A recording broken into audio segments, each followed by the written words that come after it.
I never imagined that calling an AC repairman during a 115-degree heat wave would unravel everything I thought I knew about my family.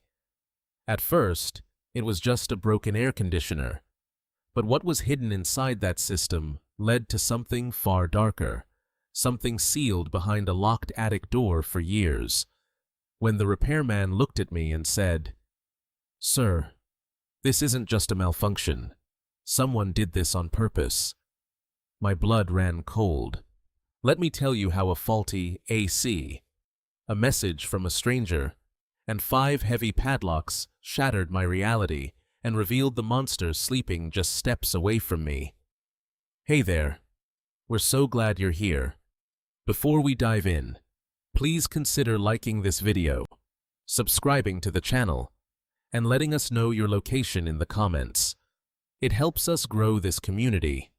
Important note: this account features fictionalized aspects intended for entertainment and educational exploration. Any resemblance to actual individuals or settings is unintentional, yet the underlying message carries significant value worth reflecting on. My name is Robert Mitchell, and for 68 years I thought I understood the people closest to me. I believed I could read my wife's smile, sense my children's needs, and trust the man who called me Dad. Even though he married into the family, I was wrong about all of it. This story begins in the spring of 2019, though I didn't know it then. My wife Linda and I had just celebrated our 40th anniversary. We'd spent 4 decades building a quiet life together in Phoenix, raising 2 kids, watching them grow, saving for retirement. I'd worked as an insurance executive for 30 years, and Linda taught elementary school until her knees gave out. We had the kind of marriage people call comfortable, which is another way of saying we knew each other's rhythms so well. We didn't need to speak to understand. That spring, Linda started complaining about headaches. At first, she brushed them off as stress, rubbing her temples while we watched the evening news. Then came the fatigue. She'd collapse on the couch after grocery shopping, too exhausted to put away the milk. I urged her to see a doctor. She went through blood work, scans, even a neurologist visit. Everything came back normal. The doctors chalked it up to aging, maybe early hypertension.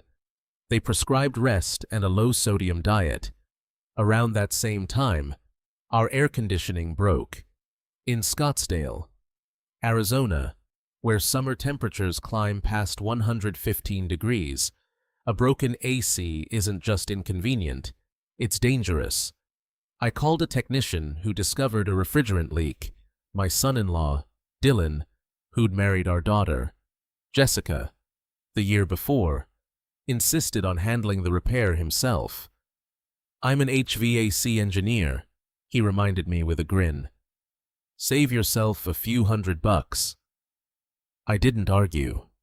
Linda's condition worsened over the following months. The headaches became relentless. She grew dizzy, nauseous. Some mornings, she'd wake up confused, asking me what day it was. I begged her to see doctors again, but she waved me off. "I'm just tired. Robert, we're getting old." In November 2019, I woke up to find her lying still beside me. She'd passed away in her sleep. The medical examiner ruled it heart failure. I was devastated, but didn't question it. Linda had been tired for so long. I thought her heart had simply given out. Jessica and Dylan were incredible during that time. They organized the memorial service, fielded calls from relatives, helped me sort through Linda's belongings. Dylan cooked meals for me, drove me to appointments when grief made it hard to function. Jessica would sit with me in the evenings, holding my hand while I cried. I don't know how I would have survived without them. Our son Marcus was harder to reach. He'd moved to Alaska years earlier to work on an offshore oil rig. Dangerous, high-paying labor that kept him away for months. He made it home for Linda's service, stayed a week, then flew back north. I could see the grief in his eyes, but he never talked about feelings. That was the last time I saw him in person. By early 2020, I was living alone in the house Linda and I had shared for 3 decades. Every room reminded me of her. The silence was unbearable. In May, Jessica suggested I move in with her, Dylan, and their daughter, Emma. "You shouldn't be alone right now. Dad, we've got plenty of space. Dylan just finished renovating the guest room downstairs. Emma would love having her grandpa around." I hesitated. I didn't want to be a burden, but the truth was, I was desperately lonely. I agreed. Their Scottsdale home was a sprawling ranch-style house with a red tile roof and desert landscaping. Emma, who was 6, was a bright, giggly girl who loved showing me her drawings and asking me to read bedtime stories. Dylan treated me with respect and kindness, making sure I had everything I needed. Jessica doted on me, cooking my favorite meals, checking in constantly. For the first time since Linda's passing, I felt a flicker of peace. Then, 2 months after I moved in, Jessica called me into the living room. Her face was pale, her hands trembling. "Dad," she said, her voice breaking, "I just got a call from Marcus's supervisor. There was an accident on the rig, an explosion. They couldn't find him. I felt the floor drop out from under me." Dylan pulled up news articles on his laptop, headlines about the disaster. 7 workers lost. No remains recovered. I stared at the screen numb. My son was gone. Dylan sent me link after link. News outlets, official statements, even a GoFundMe page for victims' families. I didn't question any of it. Why would I? Marcus worked one of the most dangerous jobs in the country. Accidents happened. Jessica and I planned a memorial service without a casket. We buried an empty box beside Linda's grave. I remember standing there staring at the 2 headstones side by side, thinking I'd lost everyone I loved most. The years that followed blurred together. I fell into a quiet routine, helping Emma get ready for school, spending afternoons reading or watching old movies, having dinner with the family each evening. Dylan continued to be attentive, always asking if I needed anything. Jessica's love was unwavering, but sometimes late at night, I'd hear strange sounds from above my room. Scratching. Footsteps. Once a low thud that made me sit up in bed. I mentioned it to Jessica the next morning. "Oh, that's just the attic," she said, laughing. "We've got mice up there. Dylan's been meaning to set traps." Another time I heard what sounded like water running through old pipes. Dylan assured me it was just the plumbing settling. "This house is almost 20 years old. Robert, things creak." I believed him. Why wouldn't I? I never went up to the attic myself. The ladder was steep, almost vertical, and Dylan had warned me it wasn't safe for someone my age. "Last thing we need is you taking a fall, Dad," he'd say with a smile. So, I stayed downstairs content in my little corner of their home, never questioning the sounds above my head, never suspecting that the man who called me Dad had already taken everything from me and was planning to take even more. The heat woke me before the sun did. I opened my eyes to a room that felt like an oven. Sweat soaked my pillow. The digital clock glowed faintly, but the house was eerily silent. No hum from the air conditioning, no cool breeze from the vent, just thick, suffocating stillness. I sat up slowly, my shirt damp against my skin. Outside, the sky was beginning to lighten, but the temperature had already climbed past 100 degrees. I shuffled to the thermostat in the hallway and tapped the screen. 89 degrees inside. The system wasn't running. I pressed buttons, toggled settings, tried restarting it. Nothing. The unit was completely unresponsive. My first instinct was to call Dylan. He'd know what to do. I dialed his number. It rang twice, then went to voicemail. I tried again. Same result. I remembered then he'd left for Houston the day before for some big work project. His phone must have died overnight. Jessica was gone, too, visiting her mother in Tucson with Emma. They weren't due back until late afternoon. I was alone in a house that was quickly turning into a furnace. By the time the sun fully rose, the temperature inside had reached 94 degrees. I'd opened every window, set up fans, even filled a bucket with ice water to soak my feet in. None of it made a difference. Without air conditioning, the house would become uninhabitable within hours. I had no choice. I needed to call a repair company. I found a local HVAC service online with good reviews and a 24-hour emergency line. The dispatcher assured me someone would arrive within the hour. I hung up, feeling a small flicker of relief. Ryan Brennan arrived 45 minutes later in a white van with the company logo painted on the side. He was younger than I expected, maybe late 20s, with sandy brown hair and a tool belt slung low on his hips. He shook my hand firmly. 8 years in the trade, he said. I've seen just about every AC problem you can imagine.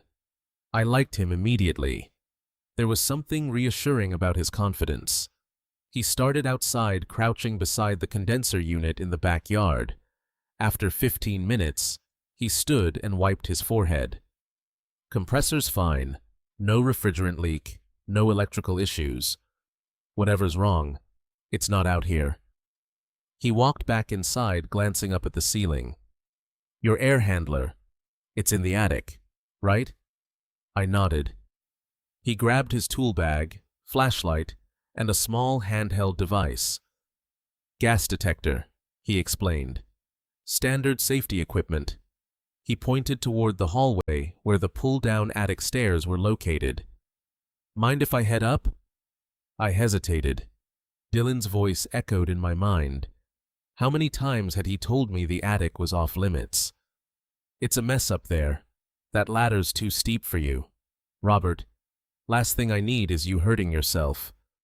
But standing in a house that felt like it might melt around me, Dylan's warnings seemed less important than the unbearable heat. Go ahead, I said. Do whatever you need to do. Ryan pulled the cord and the attic stairs unfolded with a metallic groan. He tested the first step, then climbed up his tool bag slung over one shoulder. I heard his footsteps above me, muffled and uneven. Then, after a moment, silence. I stood at the base of the stairs, staring up into the dark opening. Minutes passed. 5. 10. I started to feel uneasy. What could be taking so long? I considered calling up to him, but stopped myself. Maybe the issue was more complicated than he'd anticipated. 15 minutes had nearly passed when my phone vibrated. A text message from Ryan. I opened it expecting an update, but the words on the screen made my blood run cold. Sir, there's a locked door up here, and my gas detector is going off. You need to come see this. I stared at the message, reading it twice. A locked door. In the attic. Dylan had never mentioned a door. He'd told me the attic was just storage boxes, old furniture, HVAC equipment, nothing about a room, nothing about a lock. And the gas detector? Why would there be gas in the attic? My hands began to shake. I typed back, "What do you mean a locked door?" The response came immediately. "You need to see this yourself. Please come up." I looked at the narrow ladder, the steep angle. My knees ached just thinking about the climb. But Ryan's message sounded urgent. I took a breath, gripped the sides of the ladder, and started up. July 15th, 2023, 10:47 a.m. The timestamp on Ryan's phone read, when he sent me that message. I climbed the attic stairs, and the air hit me first. Hot, stale, and oddly metallic. The space was smaller than I'd, the ceiling low and sloped, illuminated only by Ryan's flashlight. He was standing near the far wall, the gas detector in his hand emitting a steady, high-pitched beep. When he heard me reach the top, he turned. His face was pale. "Mr. Mitchell," he said quietly, "I need you to tell me what this is." He stepped aside, and I saw it. Behind a stack of cardboard boxes and an old metal shelf hidden from view was a door. A real door with a handle and a frame, and across the front of it, securing it shut, were 5 heavy-duty padlocks. The kind you'd use on a storage unit. The kind meant to keep something or someone locked inside. I felt the floor beneath me tilt. My vision blurred. I reached out and grabbed the nearest beam to steady myself. I don't know," I stammered. "I've never been up here." Dylan said. Ryan interrupted me, his voice calm but tense. "Sir, my detector is picking up carbon monoxide. High levels. Whatever's behind this door, it's not safe." He pointed toward the air handler nearby. "And look at this." I followed his gaze. The metal casing had been tampered with. Fresh scratches marked the seams, and one panel was slightly askew. Ryan knelt and pried it open with a screwdriver. Inside, I could see wires, coils, and ductwork. But what caught my eye was a series of small, deliberate holes drilled into the heat exchanger, the part responsible for warming air in winter. They weren't accidental. They were precise, intentional. "This isn't a malfunction," Ryan said, his voice tight. "Someone sabotaged this. These holes let carbon monoxide leak into your ductwork." He stood and pointed toward the locked door. "And based on the dampers I'm seeing, it looks like most of that gas is being funneled into 2 places. Your bedroom downstairs and whatever's behind that door." I couldn't speak. My mind was racing. Dylan had worked on this system. Dylan had been up here countless times. Dylan had told me the attic was dangerous. Ryan moved closer to the door and pressed his ear against it. After a moment, he looked back at me, his expression grim. "Mr. Mitchell," he said softly, "there's someone breathing in there." I couldn't move. My legs felt bolted to the attic floor. Ryan's words echoed in my head. Someone breathing in there, but my mind refused to accept it. A locked room in the attic with 5 industrial padlocks securing the door and someone inside. Ryan glanced at me, his expression somewhere between concern and urgency. "Mr. Mitchell, do you know who might be in there?" I opened my mouth, but no sound came out. My throat had gone dry. I shook my head slowly. Dylan had never mentioned a room. Jessica had never said anything. For 3 years, I'd lived beneath this attic, heard strange noises, and dismissed them because I'd been told it was nothing. But this wasn't nothing. This was deliberate. This was hidden. Ryan turned back to the door, running his hand along the frame. The wood was newer than the rest of the attic, cleaner, less dusty. It had been installed recently, maybe within the past few years. The padlocks hung heavy on their brackets, each one a different brand, as if whoever put them there had gone out of their way to make the door impossible to open quickly. I stepped closer, my pulse hammering in my ears. The metal shelf that had been blocking the entrance had fresh scrape marks on the floor, as if it had been moved and repositioned regularly.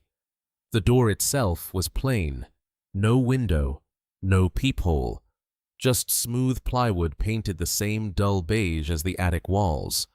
If Ryan hadn't moved that shelf, I never would have known it existed. He knelt beside the air handler again, pointing to the damage he'd found earlier. "See these holes?" he said, his voice low and controlled. "This is the heat exchanger. When the furnace runs, it burns natural gas to heat the air, but someone drilled through it, deliberately. That means every time the system runs, carbon monoxide leaks into your ductwork. I stared at the punctured metal, my stomach twisting. But it's summer. We're not using the heater. Ryan nodded grimly. Right, but someone's been running it anyway. Look here. He pointed to the thermostat controls on the side of the unit. The furnace has been manually activated. It's been cycling on and off for weeks, maybe months. And with these dampers, the CO isn't going to every room. It's being directed 2 places specifically downstairs to your bedroom and through this duct into whatever's on the other side of this door. I felt the floor shift beneath me. My bedroom. The headaches I'd been having, the dizziness, the fatigue I'd chalked up to age. It wasn't age. It was poison. How long? I asked, my voice barely above a whisper. Ryan checked his detector again. Based on the wear on these drill holes and the soot buildup, I'd say 2, maybe 3 months. He looked at me seriously. Mr. Mitchell, this isn't an accident. This is attempted harm. And whoever's behind that door has been exposed to the same thing. Probably longer. I reached out and braced myself against the nearest beam. Dylan. It had to be Dylan. He was the only one who worked on the HVAC system. He was the only one who came up here. But why? And who was in that room? Ryan approached the door and knocked once firmly. Hello? Can you hear me? His voice was calm, professional. No answer. He knocked again, louder. If you can hear me, make a sound. Tap on the door. Anything. Still nothing. I stepped forward, my hands trembling. Let me try. I moved beside Ryan and pressed my ear against the wood. At first, all I could hear was the pounding of my own heartbeat, but then faint and uneven. I caught it. A rasping, labored sound. Breathing. Slow. Shallow. Desperate. Ah, there, I whispered. Do you hear that? Ryan leaned in and nodded after a moment. Yeah, someone's in there, and they're in bad shape. Panic surged through me. I pulled back and raised my voice. Hello, can you hear me? If you're in there, say something. Silence. I tried again, louder, my voice cracking. Please, if you can hear me, let me know. We're going to help you. Nothing. Just that same faint, struggling breath. Ryan reached for his phone. I'm calling the authorities. We need to get this door open, and we need medical personnel on standby. Whoever's in there might not have much time. Wait, I said, my voice shaking. I pressed my hand flat against the door, feeling the rough wood beneath my palm. Please, I said softer now. If you can hear me, just try. One word. Anything. For a long moment, there was nothing. Ryan had his phone halfway to his ear, ready to dial. The attic was so quiet, I could hear the faint buzz of flies somewhere in the rafters. And then so soft I almost missed it. A voice, weak, hoarse, barely human. Dad. The word hit me like a physical blow. My knees buckled and I grabbed the doorframe to keep from collapsing. That voice. I knew that voice. I'd heard it 1,000 times laughing at dinner, calling me from across the house, teasing his sister. But that was impossible. That voice belonged to someone who'd been gone for 3 years, someone I'd buried in an empty grave. Dad, is that you? My chest seized. I couldn't breathe, couldn't think. I pressed my forehead against the door, tears streaming down my face. Marcus, I choked out. Marcus, is that you? There was a pause, a cough, and then so faint I barely heard it. "Yeah, it's me." The attic seemed to tilt. My vision blurred. Ryan was saying something beside me, but I couldn't process the words. All I could hear was my son's voice. My son, who I thought had been lost in an explosion 3 years ago. My son, who I'd mourned, who I'd cried for, who I'd believed was gone forever. He was here. He'd been here the whole time, locked behind a door, breathing poison, barely alive. And I'd lived in the same house just 1 floor below, never knowing. My legs gave out. One moment I was standing. The next, I was on my knees gripping the attic floor. The wood was rough under my palms, splinters digging into my skin. But I barely felt it. All I could hear was my son's voice, weak and broken, and echoing in my head. Ryan grabbed my shoulder, steadying me. "Mr. Mitchell, breathe. Just breathe." But I couldn't. Marcus was alive. My son, who I'd mourned and said goodbye to, was locked behind a door 15 feet away. And I'd been living here eating breakfast with the man who'd done this. Ryan's voice cut through the fog. "We need to get help. Now." He was already pulling out his phone, but I held up a trembling hand. "Wait," I managed. Let me call Dylan first." I pulled my phone from my pocket, nearly dropping it. My hands were shaking so badly, I could barely unlock the screen, but I needed to hear Dylan's voice. I needed him to tell me this was a mistake. I dialed. It rang once, twice, 3 times, then voicemail. His voice calm and professional. "You've reached Dylan Reeves. Leave a message, and I'll get back to you." I hung up and called again. Same result. A 3rd time. Nothing. Ryan watched me, his face tight with concern. "He's not answering." I shook my head, feeling something cold settle in my stomach. Dylan always answered, unless he already knew, unless he was avoiding this exact moment. "I'll call your daughter," Ryan said quietly. "She needs to know what's happening." I scrolled to Jessica's name and pressed the button. She answered on the 2nd ring. "Dad, what's wrong?" Her voice sounded normal, concerned, but not panicked. I forced the words out. "Jessica, Marcus is alive." Silence. 3 seconds of absolute suffocating silence. When she finally spoke, her voice was shaking. "Dad, what are you talking about? Marcus passed away 3 years ago." "No." The word burst out of me. "He's here. Jessica. He's locked in the attic. There's a door, 5 padlocks." And I heard his voice. "He's been here this whole time." Another pause. Then quieter, almost to whisper. That's not possible." Ryan found him. The repair technician. He found a door and a CO leak. And Marcus is in there. "Jessica, what has Dylan done?" I heard her breath catch. When she spoke again, her voice was different. Tighter. Panicked. "Dad, listen to me. Don't open that door. Do you hear me? Don't touch it." "What?" "I'm just wait. Wait for Dylan to get home. He'll explain. Don't do anything until he gets back." I stared at the locked door, at the 5 padlocks, at the duct pumping poison into the room where my son was barely breathing. "Are you serious right now?" "Jessica, Marcus is dying in there. Dad, please."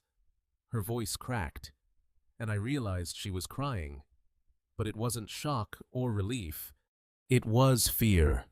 Raw, desperate fear. "Let Dylan handle this. He'll fix it. Just don't open the door.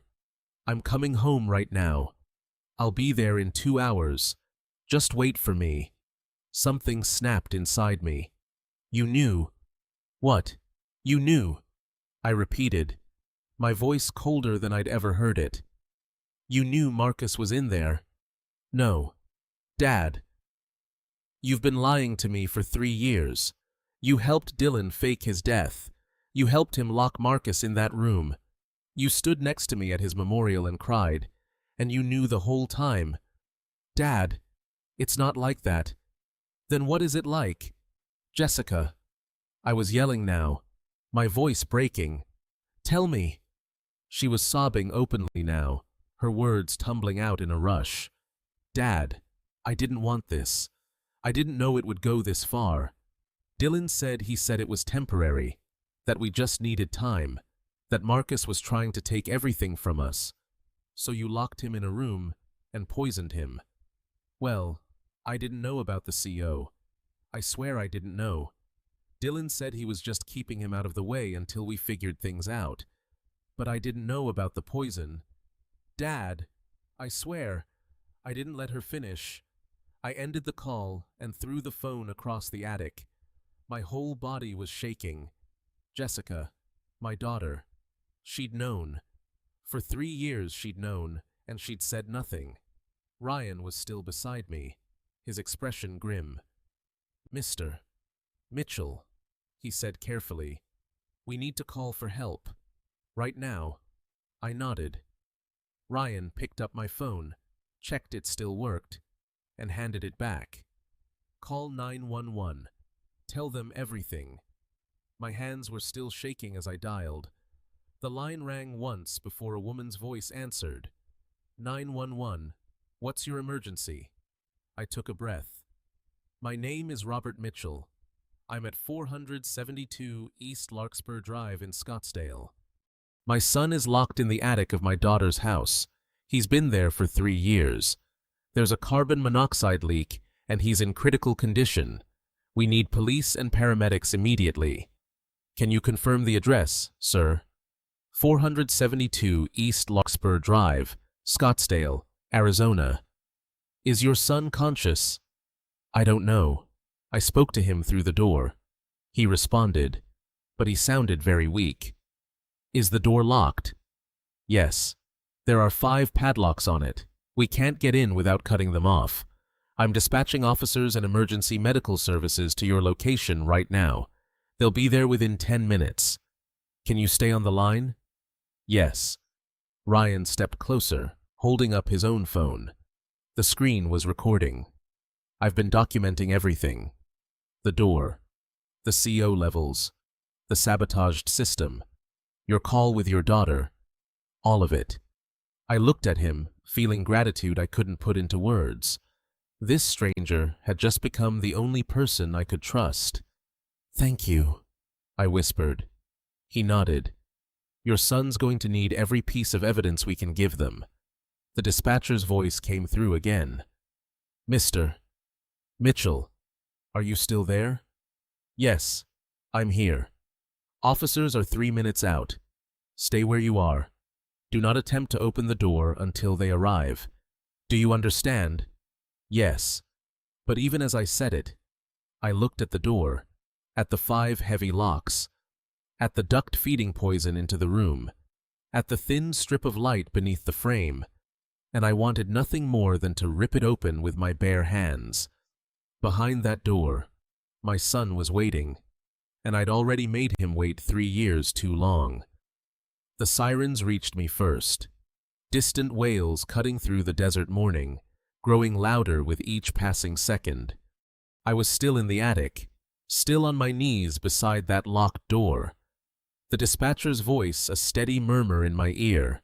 Ryan stood with his phone raised recording. Neither of us spoke.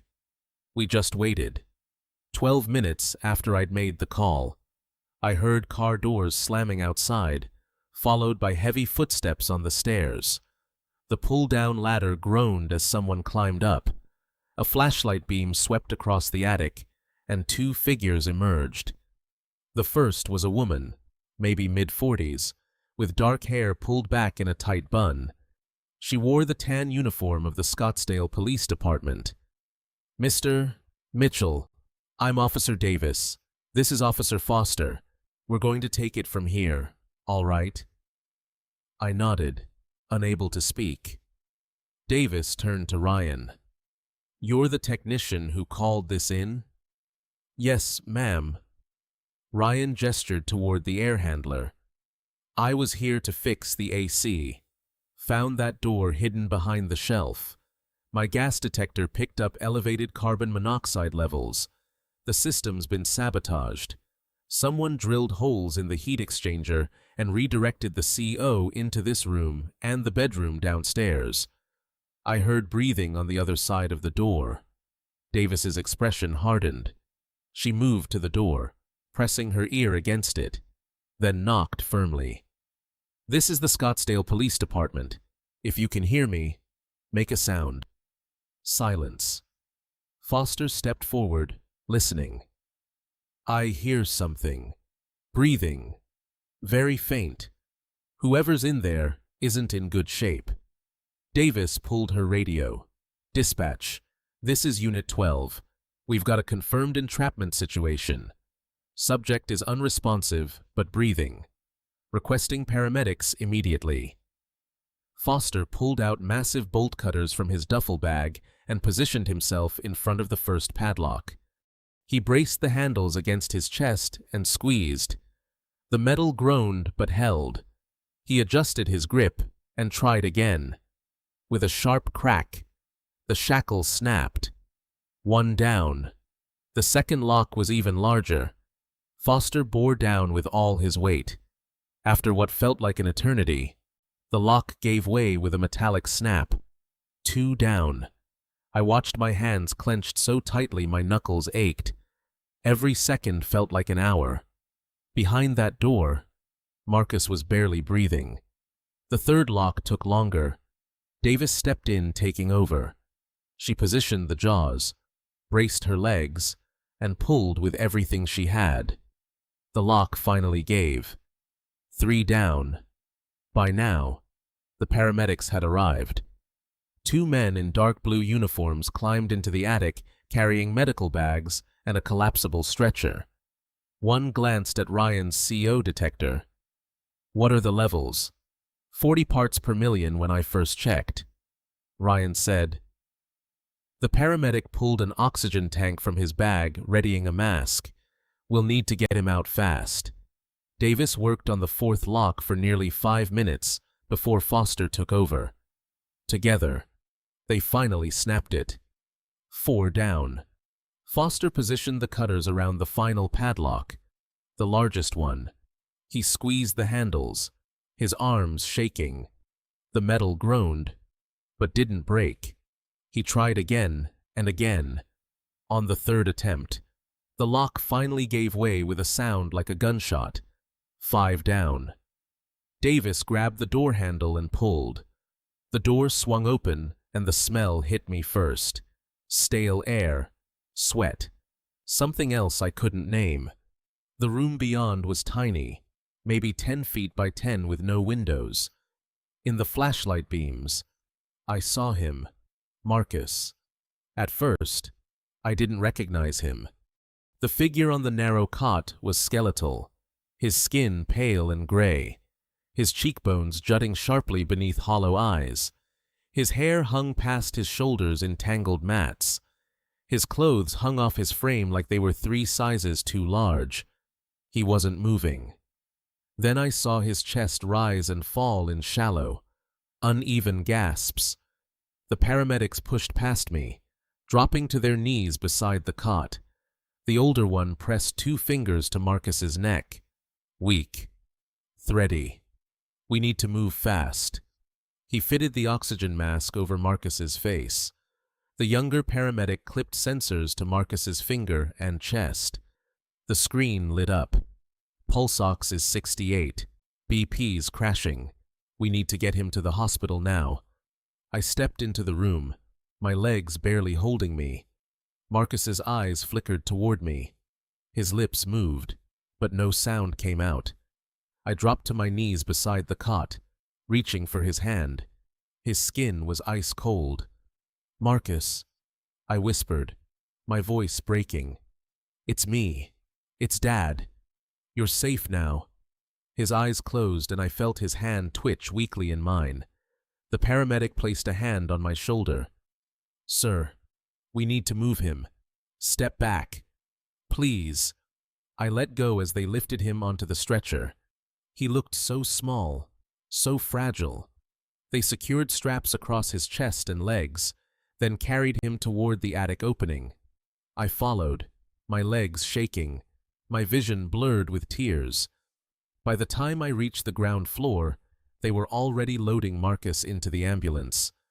I climbed in beside him, gripping the edge of the bench as the paramedic worked adjusting IV lines, checking monitors. Behind me, I heard Davis's voice.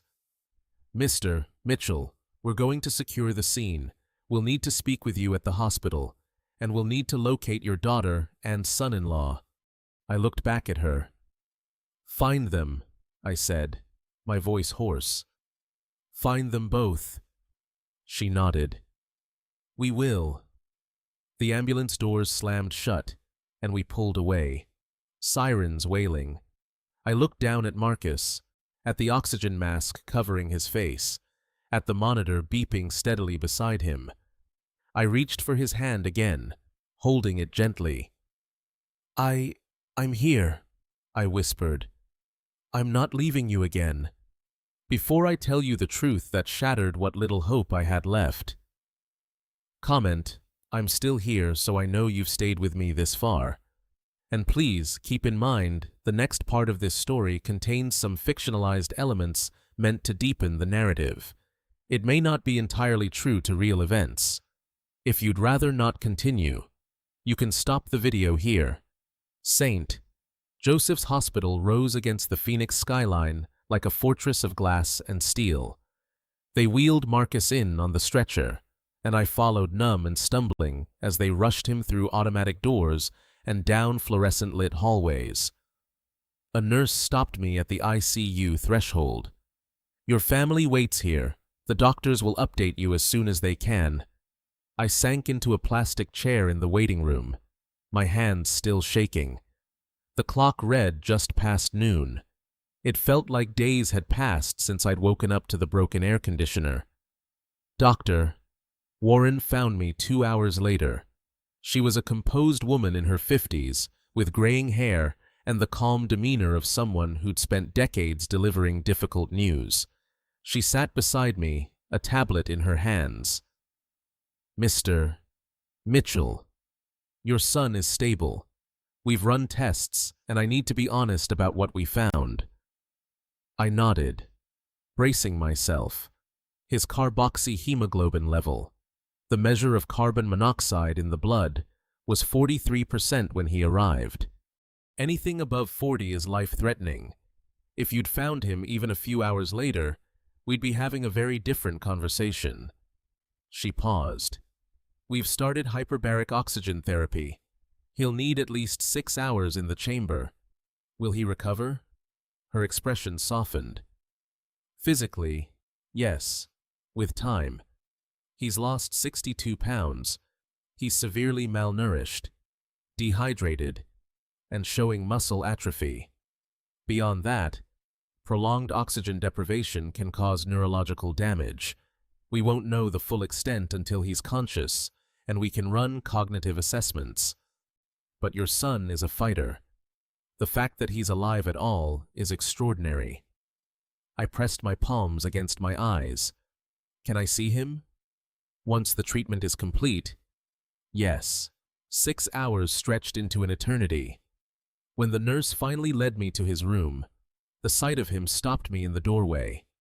He was propped up slightly in the hospital bed, oxygen tubes in his nose, IV lines snaking from both arms. His face was still gaunt, but his eyes were open and they were focused on me. "Dad," he whispered. I crossed the room and dropped into the chair beside his bed, reaching for his hand. It was warmer now. "I'm here. I'm right here." Tears slipped down his cheeks. "I'm sorry. I'm so sorry. You have nothing to apologize for. This wasn't your fault." He closed his eyes for a moment, gathering strength. When he spoke again, the words came slowly. I need to tell you what happened. Before I forget, take your time, I said. I'm not going anywhere. He nodded weakly and began. July 2020. Sarah, my wife. She was pregnant. 8 months. The doctor said there were complications. She needed an emergency procedure, but our insurance wouldn't cover it. We needed $10,000. I flew out here. I didn't call ahead because I thought maybe if you saw me in person, you'd understand how serious it was. His breath hitched. I got to Jessica's house late, maybe 11 o'clock at night. Dylan answered the door. He said you were asleep, that I should wait till morning. He offered me water. I drank it. And then nothing. My chest tightened. He drugged you. Marcus nodded. When I woke up, I was in that room. The attic. Dylan came in a few hours later. He stood in the doorway and told me I came here to take what was his. That you had money, property, everything he and Jessica deserved. He said if I screamed, if I tried to get your attention, he'd make sure something happened to you. He said he'd do it in a way no one would question. And I believed him. He threatened me to keep you quiet, every day. He'd bring food once a day, just enough to keep me alive. A bowl of something through a slot in the door, a bottle of water. There was a bucket in the corner for everything else. No window, no light, except when he opened the door. I tried to break it. I threw myself against it, kicked it, tried to pry the hinges. Nothing worked. I screamed until my voice gave out. But Dylan would just turn on music, loud. And Jessica, whenever you heard me, she'd tell you it was mice, or pipes, or the house settling. She knew, I said quietly. She knew the whole time. Marcus's eyes filled with fresh tears. After a year, I stopped trying. I just gave up. The room was silent except for the steady beep of the heart monitor. Marcus continued, his voice growing weaker.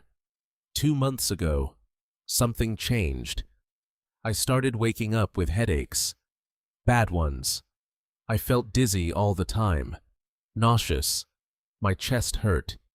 I didn't know it was carbon monoxide until Dylan told me.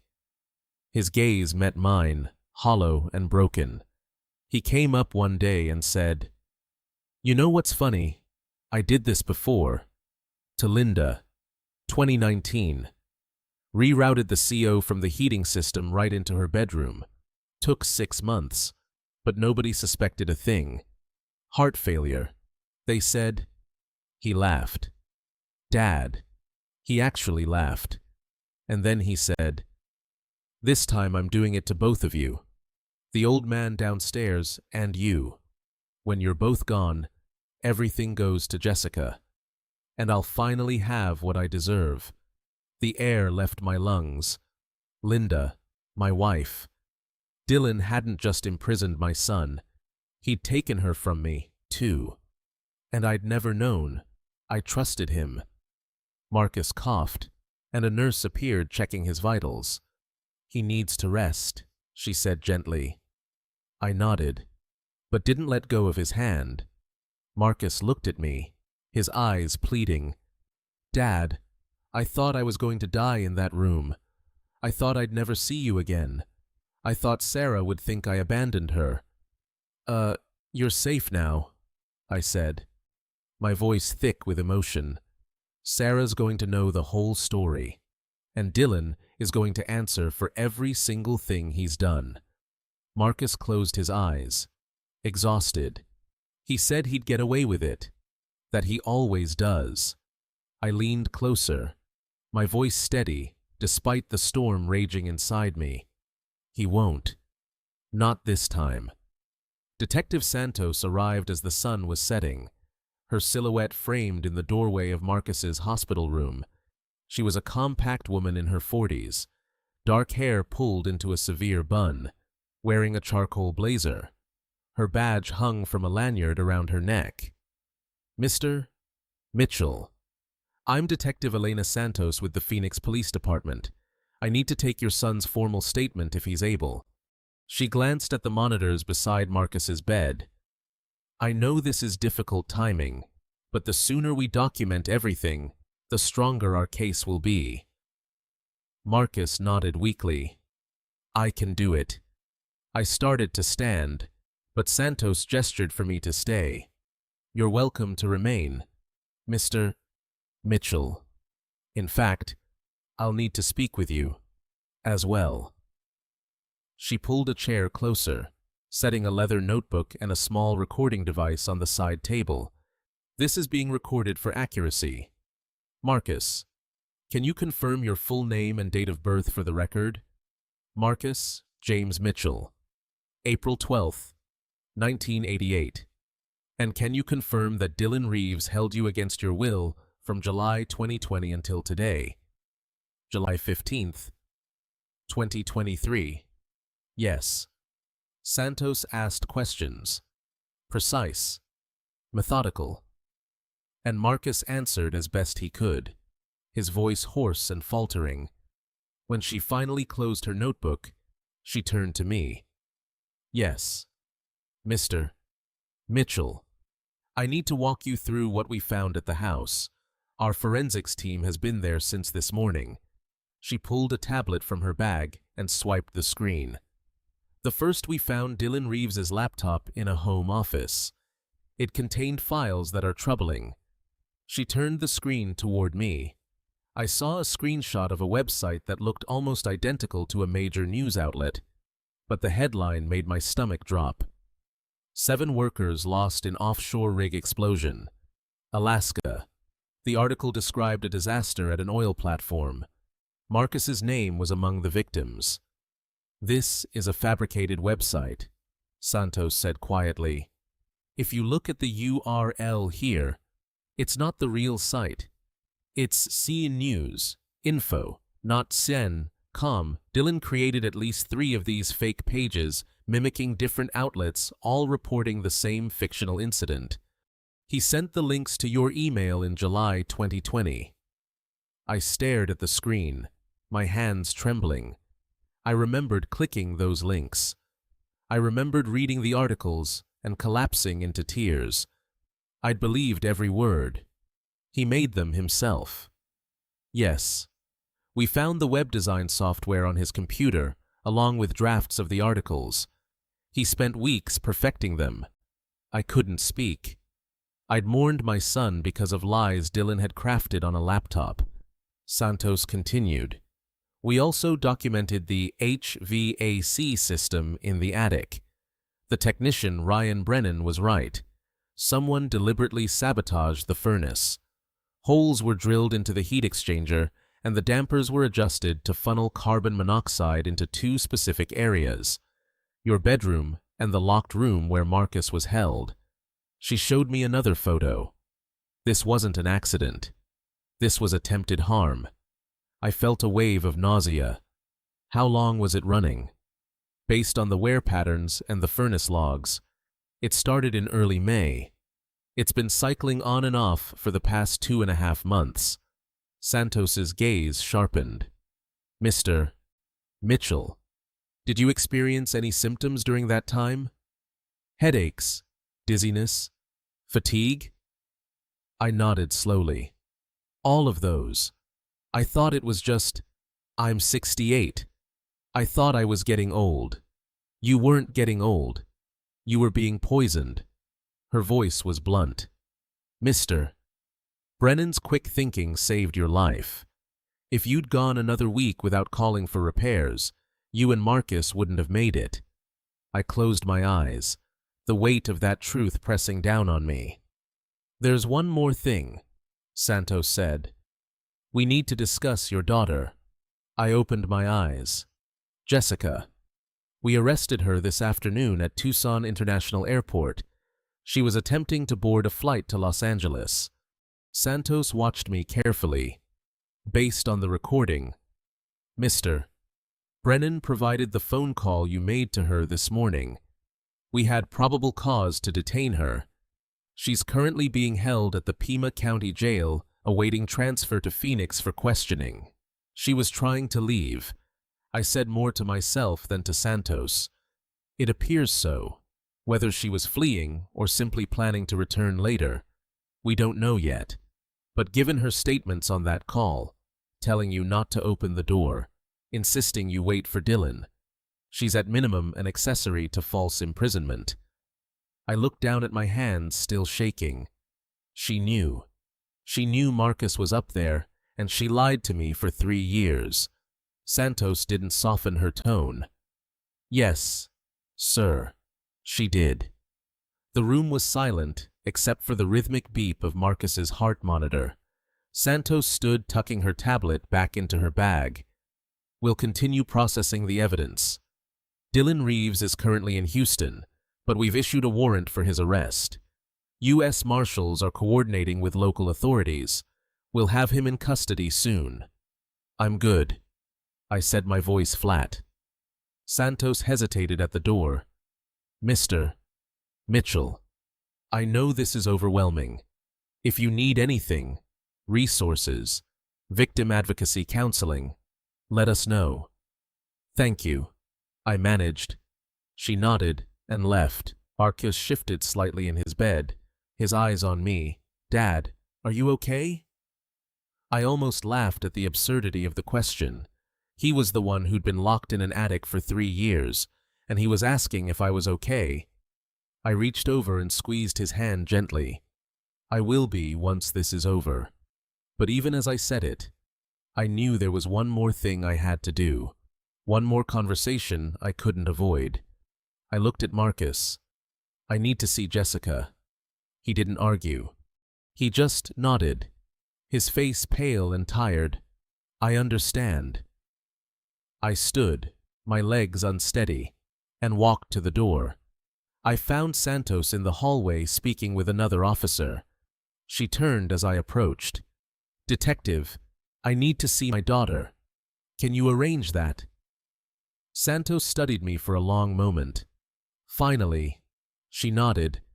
I'll make it happen. But, Mr. Mitchell, be prepared. She's not in a good state. And whatever she says to you, it might not be what you want to hear. I know, I said, but I need to hear it anyway.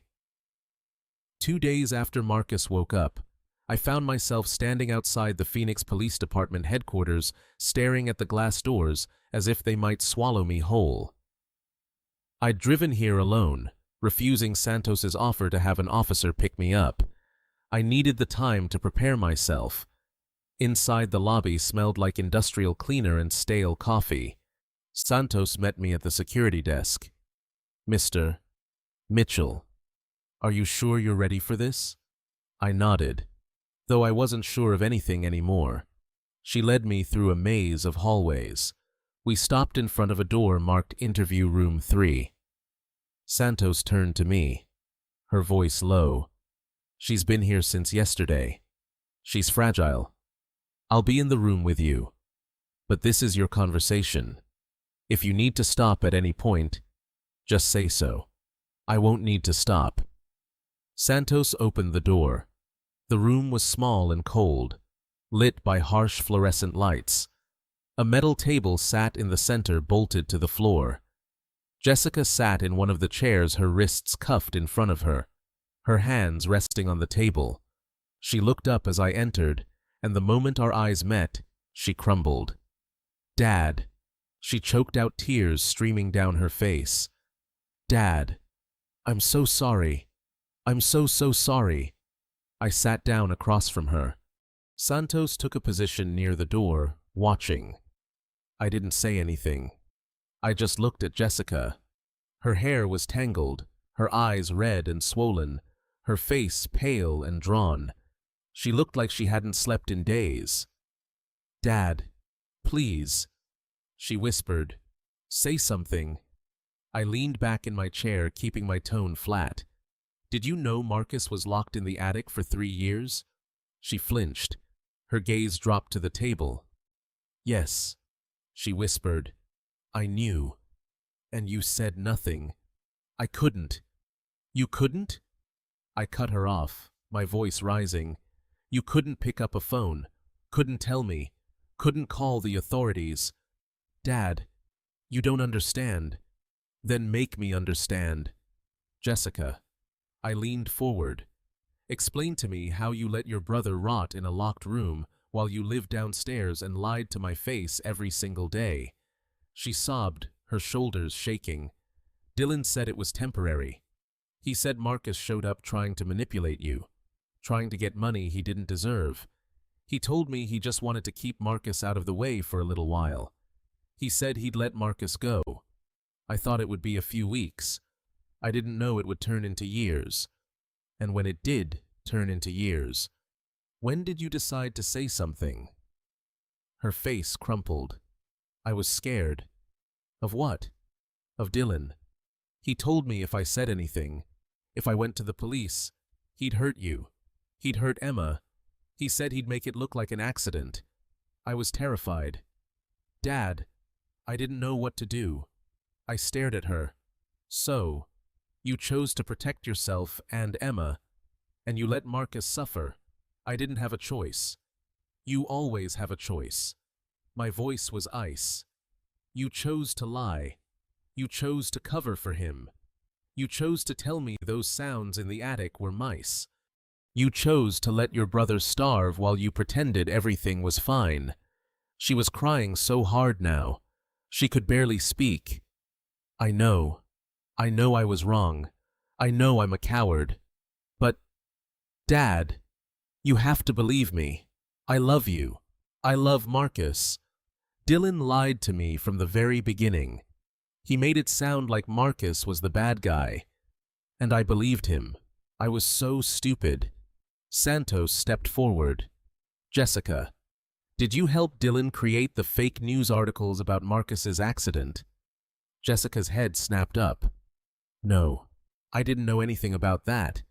I didn't even know he'd done it until you showed me the evidence yesterday. Santos made a note. But you did help him keep Robert away from the attic. You told your father those noises were nothing. That makes you an accomplice to false imprisonment. Jessica's face went pale. I didn't think of it that way. I just did what Dylan told me to do. Because you were afraid of him. Santos pressed. Yes. Jessica's voice was barely audible. I was afraid of what he'd do if I didn't.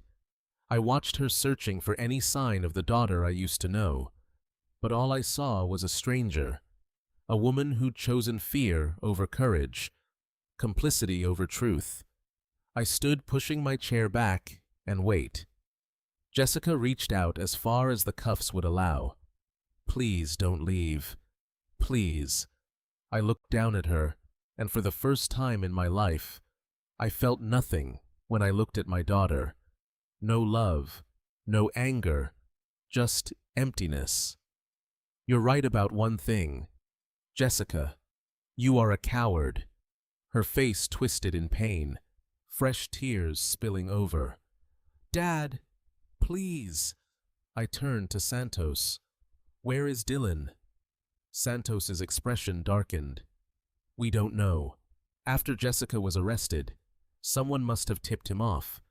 He was supposed to return from Houston yesterday, but he never showed up. His phone's off, and his credit cards haven't been used. We've issued a warrant, and the U.S. Marshals are actively searching, but right now he's in the wind. So, he's running? It looks that way. I glanced back at Jessica one last time. She was slumped in her chair, sobbing into her cuffed hands. I felt a flicker of something. Pity, maybe, or grief for the daughter I'd lost, but it wasn't enough to make me stay. I walked to the door, and Santos followed, leaving Jessica alone in that cold room. In the hallway, I stopped leaning against the wall. Santos stood beside me. Are you all right, Mr. Mitchell? No, I said honestly, but I will be. Once Dylan's caught. Santos nodded. We'll find him. I promise you that. I hoped she was right, because Dylan Reeves had taken everything from me. My wife, my son's freedom, my daughter's integrity, my peace of mind, and I wasn't going to rest until he answered for all of it. 5 days crawled by like years. I stayed at the hospital sleeping in the chair beside Marcus's bed when exhaustion finally dragged me under, waking every few hours to the beep of monitors and the soft shuffle of nurses checking vitals. Marcus was improving slowly, painfully, but he was alive. Doctor. Warren stopped by each morning, her updates cautiously optimistic. His oxygen levels are stabilizing, she said on the 3rd day. But Mr. Mitchell, you need to prepare yourself. Even with the best care, he's looking at 6 months of recovery, maybe longer. And there's still a risk of permanent neurological damage. We won't know the full extent until he's strong enough for cognitive testing. I nodded, barely hearing her. My mind was elsewhere. On Dylan. On the fact that he'd vanished the moment Jessica was arrested, like smoke slipping through a closing fist. Santos called me every evening with updates, though, for the first few days, there was nothing to report. We've issued a nationwide warrant, she told me on the 2nd night. His credit cards haven't been used. His phone's off. We're coordinating with the U.S. Marshals and the FBI. He can't stay hidden forever. But each day that passed without news felt like a failure. Dylan was out there somewhere free, while Marcus lay in a hospital bed fighting for every breath. It wasn't right. It wasn't justice. On the 4th day, I sat beside Marcus and watched him sleep. His face had lost some of its grayness, and the tremors that had racked his body the first 2 days had eased, but he still looked fragile, like a strong wind might carry him away. I reached over and took his hand gently. "I'm still here, son," I whispered, "and I'm not going anywhere until this is finished." His fingers twitched in mine, and his eyes fluttered open. "Dad," he rasped, his voice barely audible. "Did they find him?" "Not yet," I admitted. "But they will." Marcus closed his eyes again, his breathing shallow. "I'm scared he'll get away." "He won't," I said, though I wasn't sure I believed it. "You just rest. Let me worry about Dylan." That night, I couldn't sleep. I paced the hospital hallways, my phone clenched in my hand, waiting for it to ring, waiting for Santos to tell me they'd found him, waiting for something, anything, to break the suffocating weight of uncertainty. The call came the next morning. I was sitting in the cafeteria, forcing down coffee that tasted like burnt rubber, when my phone buzzed. Santos's name lit up the screen. I answered before the 2nd ring. "Did you find him?" "We've got a lead." Her voice was tight with controlled urgency. "Dylan's phone pinged near Nogales about an hour ago. That's a border town south of Tucson. FBI thinks he's trying to cross into Mexico." I stood so fast. The chair scraped loudly across the floor. "Is he still there?" "We've alerted Border Patrol. They're setting up checkpoints at every crossing in the area. If he tries to go through, they'll stop him. U.S. Marshals are en route as backup. We're not letting him slip through. I'm coming down there. Mr. Mitchell." "I don't think I'm coming," I repeated, my voice hard. "I need to see this." There was a pause on the other end. Then, quietly, "All right, but stay back. Let us handle it." I didn't wait for her to change her mind.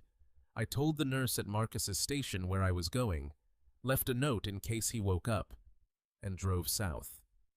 Nogales was nearly an hour and a half away, but I made it in under 90 minutes speeding down I-19 with my hands locked on the wheel and my jaw clenched so tight my teeth ached. By the time I reached the border checkpoint, the sun was high and merciless, baking the asphalt until it shimmered. The area was swarming with law enforcement, Border Patrol SUVs, unmarked FBI vehicles, and Santos standing near a cluster of agents, her arms crossed as she spoke into a radio.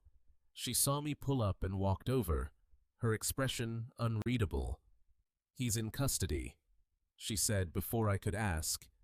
"Border Patrol stopped him 20 minutes ago at the pedestrian crossing. He was trying to walk into Mexico using a fake ID.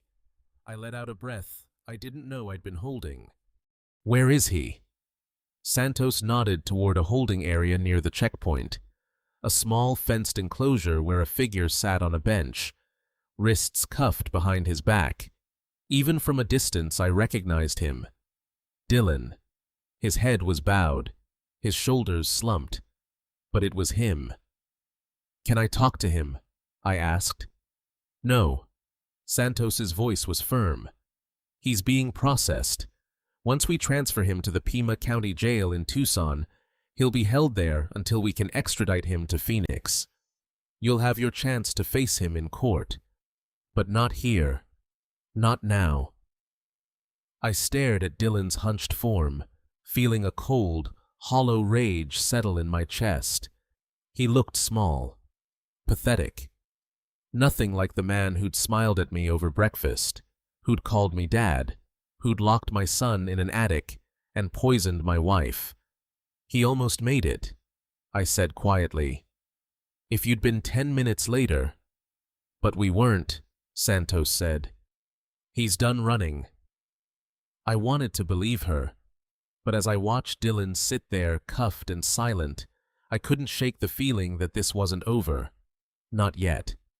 Santos's phone buzzed, and she glanced at the screen. "Mr.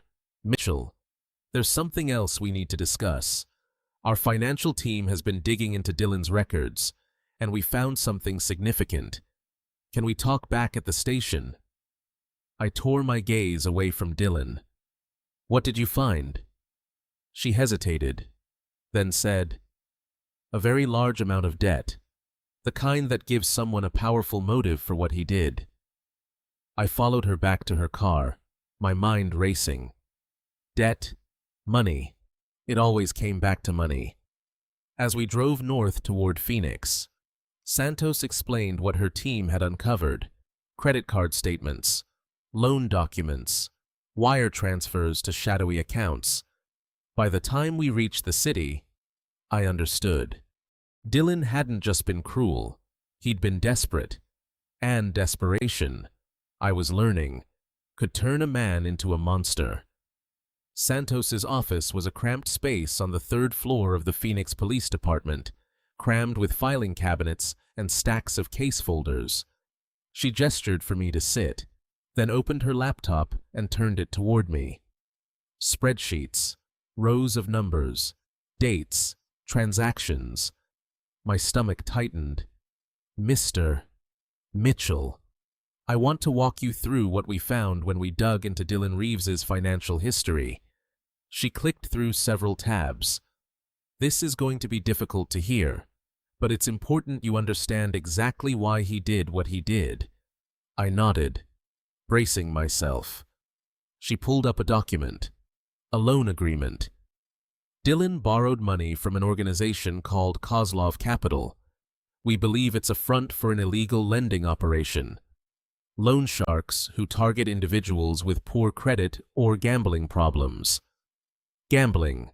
I repeated the word, tasting bitter. Yes. Online poker. Sports betting. We traced his accounts back to 2021. In the first 6 months alone, he lost over $40,000. She scrolled down, showing me transaction after transaction. When he ran out of his own money, he turned to Kozlov. They lent him $50,000 initially. The terms were brutal interest rates, around 25% per month compounding. When he couldn't make payments, the debt ballooned. She clicked to another page, a timeline. I watched the numbers climb: 60,000, 80,000, 120,000. By 2023, the figure had reached $380,000. I stared at the screen, unable to process the enormity of it. Santos opened an email folder, messages from anonymous sender addresses. She scrolled through them. Friendly reminder. Payment overdue. Final notice. And then, dated May 10th, 2023, last chance. She clicked it open. The message was short. You have 30 days. Pay or consequences. We know where your family lives. I felt my hands curl into fists.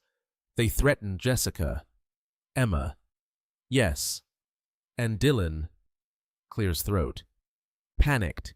Santos pulled up a calendar, marking dates with red highlights. May 2023, the same month he received this threat, is when the furnace in your daughter's attic was sabotaged. The carbon monoxide poisoning began exactly 2 weeks after this email. The pieces clicked into place. He needed money fast, and the only way to get it was your estate. Santos finished. We estimate your total assets at around $8 million. Under Arizona law, if you passed away without a will, your estate would be divided among your surviving children. Marcus was supposed to be gone. That left Jessica as the sole heir, and Dylan controlled Jessica. Santos nodded. We found joint bank accounts, credit cards in both their names. If you had passed away, Jessica would have inherited everything, and Dylan would have had access to it. I leaned back, feeling the weight settle over me like a suffocating blanket. So, when Marcus showed up in July 2020, Dylan saw him as a threat.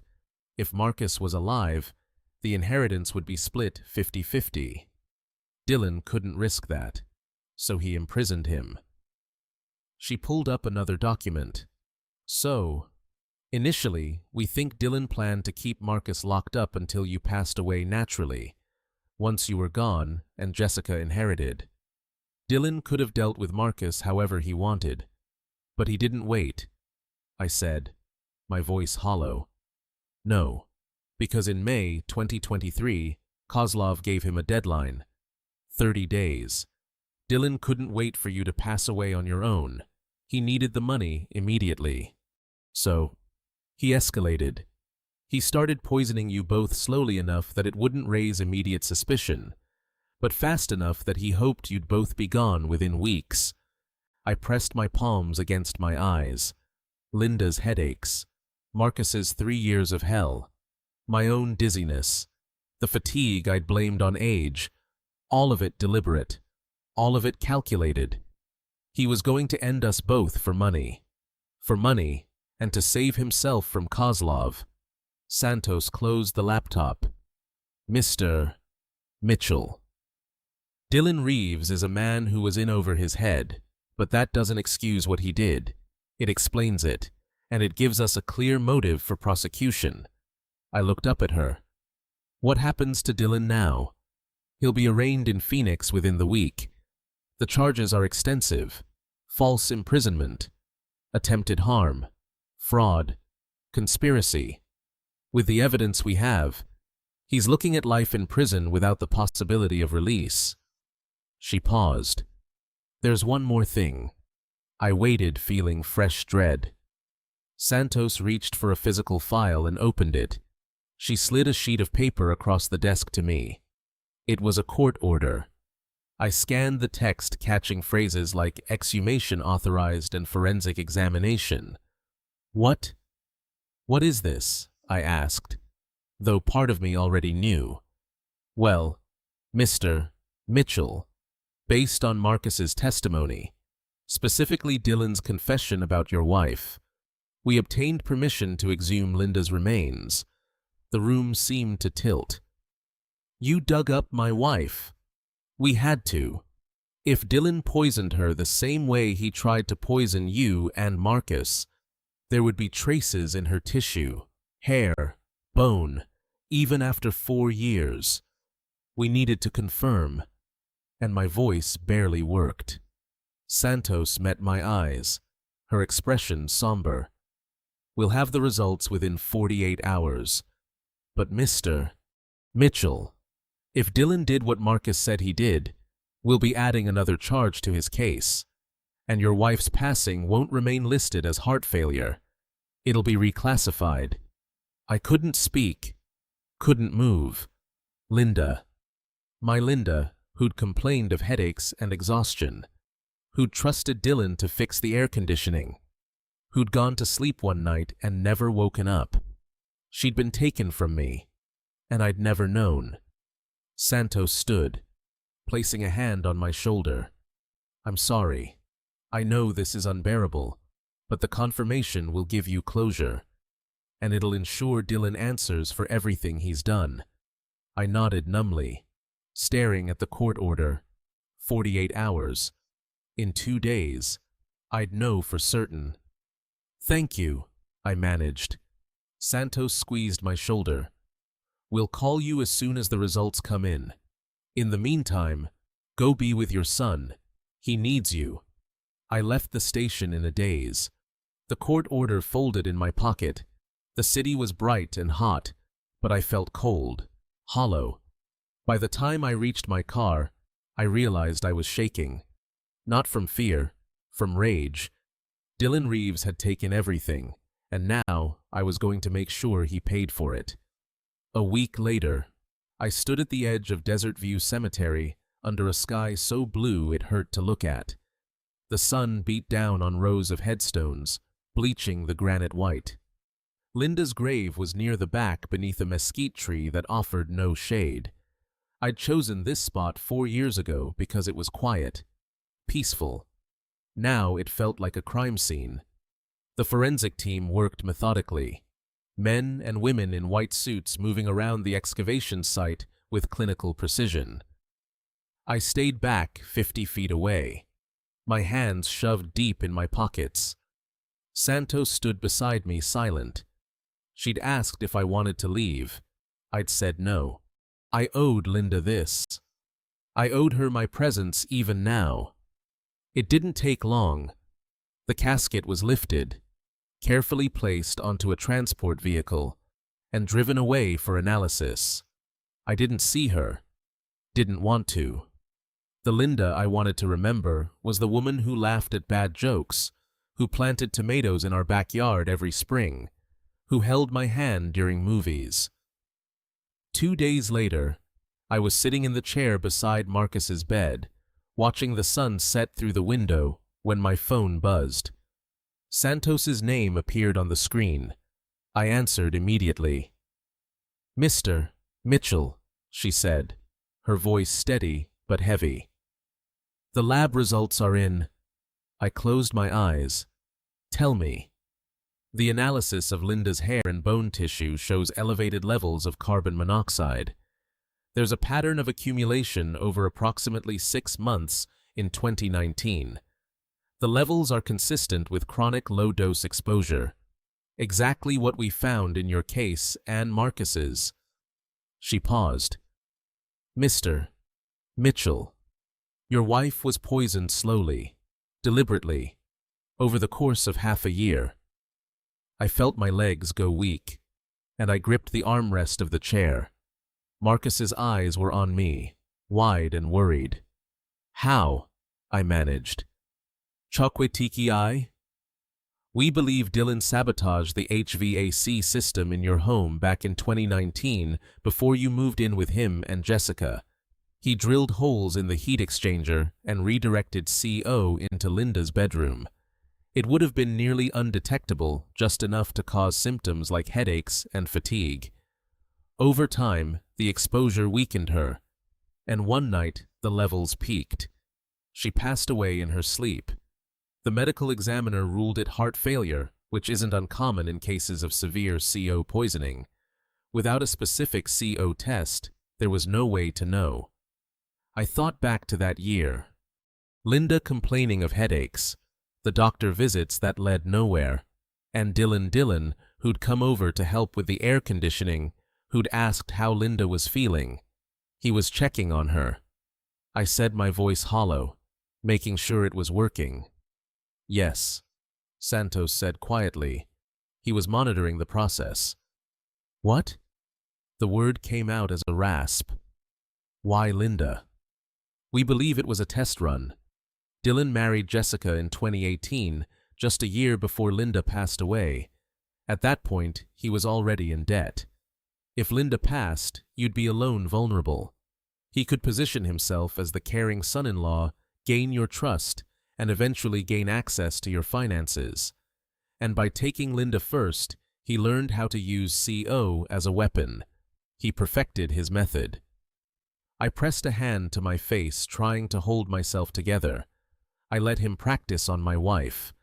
I invited him into our home. I thanked him for fixing the air conditioning. Mr. Mitchell, you couldn't have known. Dylan is a master manipulator. He fooled everyone, doctors, neighbors, even the police at the time. You're not at fault here. But I was. I'd Linda suffer for 6 months, thinking it was stress or age. I'd let her pass away in our bed while I slept in the next room, oblivious. I'd mourned her, buried her, and moved on, never once suspecting that the man sitting across from me at Thanksgiving had taken her life. Mr. Mitchell. Santos's voice pulled me back. Are you still there? Yeah, I said, though my voice didn't sound like my own. I'm here. There's one more thing. With this new evidence, we're amending Dylan's charges. He'll now face 3 counts of attempted harm, 1 for Linda, 1 for you, and 1 for Marcus. Combined with the false imprisonment charge for Marcus, he's looking at life in prison without the possibility of release. The district attorney is confident we have an airtight case. Good, I said. It was the only word I could manage. Santos was quiet for a moment. Then gently, I know this doesn't bring her back, but it means Linda's passing won't remain listed as heart failure. She'll be recognized as a victim, and Dylan will answer for what he did to her. I nodded, even though she couldn't see me. Thank you. Take care of yourself, Mr. Mitchell, and take care of your son. I ended the call and sat there staring at the phone. Marcus was watching me, his face pale. Dad, he said quietly. Was it? Yeah, I said, my voice breaking. It was him. He took her. Marcus's eyes filled with tears, and he looked away, his hands trembling. I'm sorry. Dad, I'm so sorry. It's not your fault, I said. But they felt hollow, because someone was at fault, and that someone was locked in a cell waiting for trial. I stood and walked to the window, looking out at the city lights beginning to flicker on in the dusk. Somewhere out there, Dylan Reeves was sitting in a jail cell, probably thinking he could talk his way out of this. But he couldn't. Not this time. Linda was gone. But her memory wouldn't be buried under lies anymore. And Dylan would spend the rest of his life paying for what he'd done. I made myself a promise standing there in that hospital room. I'd see this through. I'd sit in that courtroom, look Dylan in the eye, and watch him lose everything. For Linda, for Marcus, for all of us.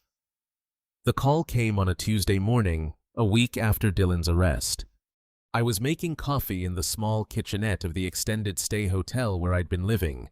I couldn't bring myself to go back to Jessica and Dylan's house. My phone buzzed on the counter. Unknown number. I almost didn't answer, but something made me pick up. Mr. Mitchell.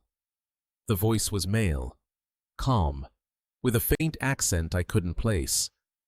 Your son-in-law owes us $380,000. I froze the coffee pot still in my hand. Who is this? That doesn't matter. What matters is that Dylan Reeves cannot pay his debt. He's in custody, and his assets are frozen, which means the debt transfers to his family. To you. I don't owe you anything, I said, my voice sharper than I intended. You will. You have 7 days to arrange payment. If you don't, there will be consequences. We know where you are, Mr. Mitchell. We know where your son is. There was a pause. St. Joseph's Hospital, Room 314. He's recovering nicely. I hear. It would be unfortunate if something interrupted that recovery. The line went dead. I set the phone down carefully, my hands trembling. Then I called Santos. She answered on the second ring. Mr. Mitchell. What's wrong? I told her about the call, every word I could remember. When I finished, there was a long silence. That's Kozlov, she said finally. We've been investigating them. The FBI's involved now. They think Kozlov Capital is part of a larger organized crime network. She paused. Mr. Mitchell, they may try to contact you in person. If anyone approaches you, don't engage. Call 911 immediately. What about Marcus? They mentioned the hospital. I'll have officers stationed outside his room, but the FBI wants to use this. If Kozlov's people show up, it could give agents an opportunity to arrest them. Marcus will be protected. I didn't like it, but I didn't have a better option. Fine, but if anything happens to him, it won't, Santos said firmly. I promise you that. I hung up and drove straight to the hospital. Marcus was sitting up when I arrived, looking better than he had in days. He smiled when he saw me. Hey, Dad, you're early. Yeah. I pulled a chair up beside his bed. How are you feeling? Tired, but better. He studied my face. What's wrong? I couldn't lie. There's been a complication. Dylan owed money to some dangerous people. They called me this morning. They might try to come here. Marcus's smile faded. What do you mean, come here? The police are handling it. There'll be officers outside your room. FBI, too. You're safe. I just wanted you to know. He nodded slowly, but I could see the fear creeping back into his eyes. Dad, I don't want to go through this again.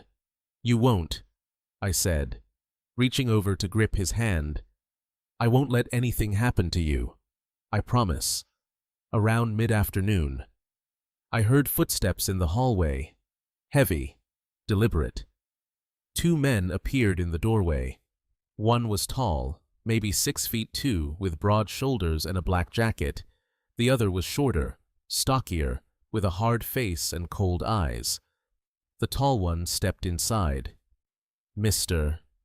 Mitchell, we called you this morning. You didn't take us seriously. I stood, positioning myself between them and Marcus. Get out, now. We're not here to hurt anyone. His voice was calm, almost friendly. We're just here to remind you of your obligations. Dylan owes us money. You're going to pay it. I don't owe you anything. The man took a step closer to Marcus's bed. Your son is in a fragile state. It would be unfortunate if something happened during his recovery. Marcus pressed himself back against the pillows, his face pale. I felt a surge of rage. I reached for the call button and pressed it hard. You need to leave, I said, my voice shaking. Right now. The door burst open.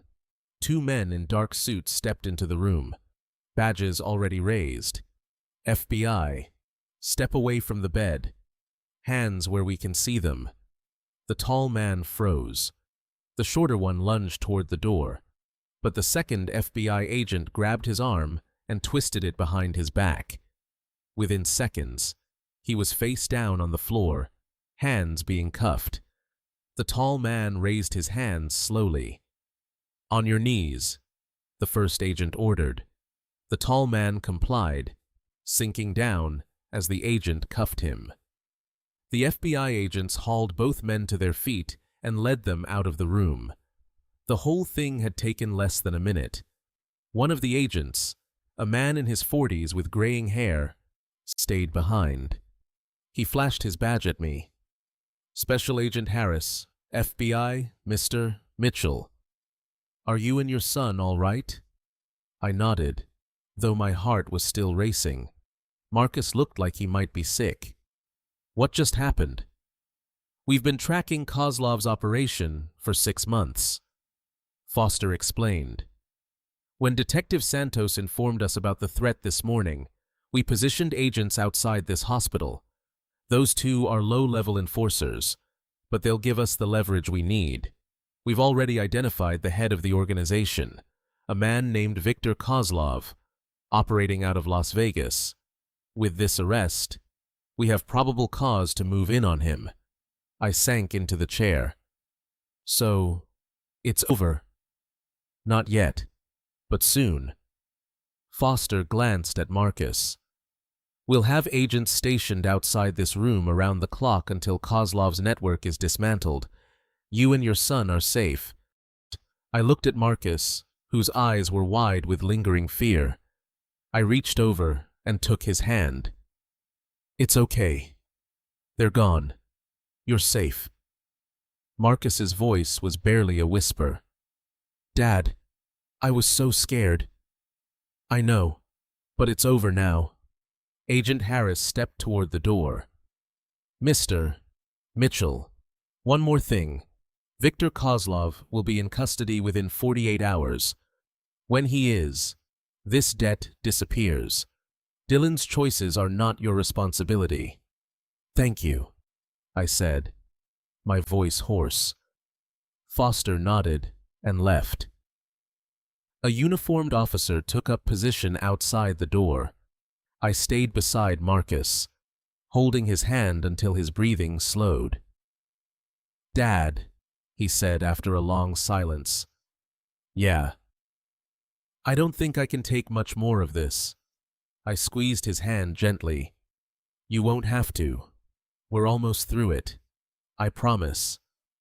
The call came a week later, early in the morning, while I was making breakfast in the safe house kitchen. Marcus was still asleep. He slept a lot these days, his body recovering slowly from 3 years of hell. When my phone buzzed and I saw Santos's name, I knew immediately it was bad news. Mr. Mitchell, she said, her voice tight. Dylan escaped. I set down the spatula, my hand suddenly unsteady. What do you mean escaped? This morning, during transport from Pima County Jail to Phoenix, he was being moved for his arraignment. The van was on I-10 when a semi-truck rear-ended it, hard enough to cause a pileup. In the chaos, officers securing the scene, paramedics arriving. Dylan slipped away. He was still cuffed, but we found the cuffs cut about a quarter mile down the road. Someone had tools waiting. I pressed my hand to the counter. How is that possible? You said he'd be transferred safely. We believe it was orchestrated, Santos said, frustration in her voice. The truck driver fled the scene before officers could question him. We're investigating whether Kozlov's network helped facilitate the escape. Either way, he had help. So, he's out there right now. Yes. Every agency in the state is looking for him. FBI, U.S. Marshals, Border Patrol, Arizona, DPS. But until we locate him, you and Marcus are at serious risk. We're moving you to a secure location immediately. I looked toward the hallway where Marcus's bedroom door was still closed. When? Within the hour. Packlight. Agents are already en route. Agent Harris and a woman I hadn't met before, Agent Rachel Morales, arrived 40 minutes later. They moved us quickly and quietly, loading Marcus into a wheelchair and driving us to a nondescript apartment complex in North Phoenix. The unit was on the ground floor with reinforced doors and blackout curtains already drawn. Foster walked us through the security protocols. 2 agents will be stationed outside at all times. Don't answer the door unless you hear the code phrase, Phoenix Sunrise. If you need anything, call this number. He handed me a burner phone. Marcus sat in the wheelchair staring at the floor. He hadn't said a word since we left. I crouched beside him. You okay? He looked up at me, his face pale.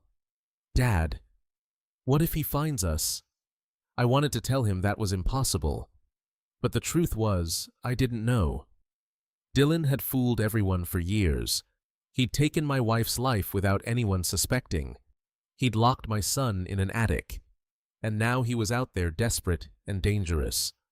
"He won't," I said, my voice more confident than I felt. "The FBI knows what they're doing. We're safe here." Marcus nodded, but I could see the fear in his eyes. That night, I couldn't sleep. I sat in the small living room, the burner phone on the coffee table waiting for it to ring, waiting for Santos to call and tell me they'd found him.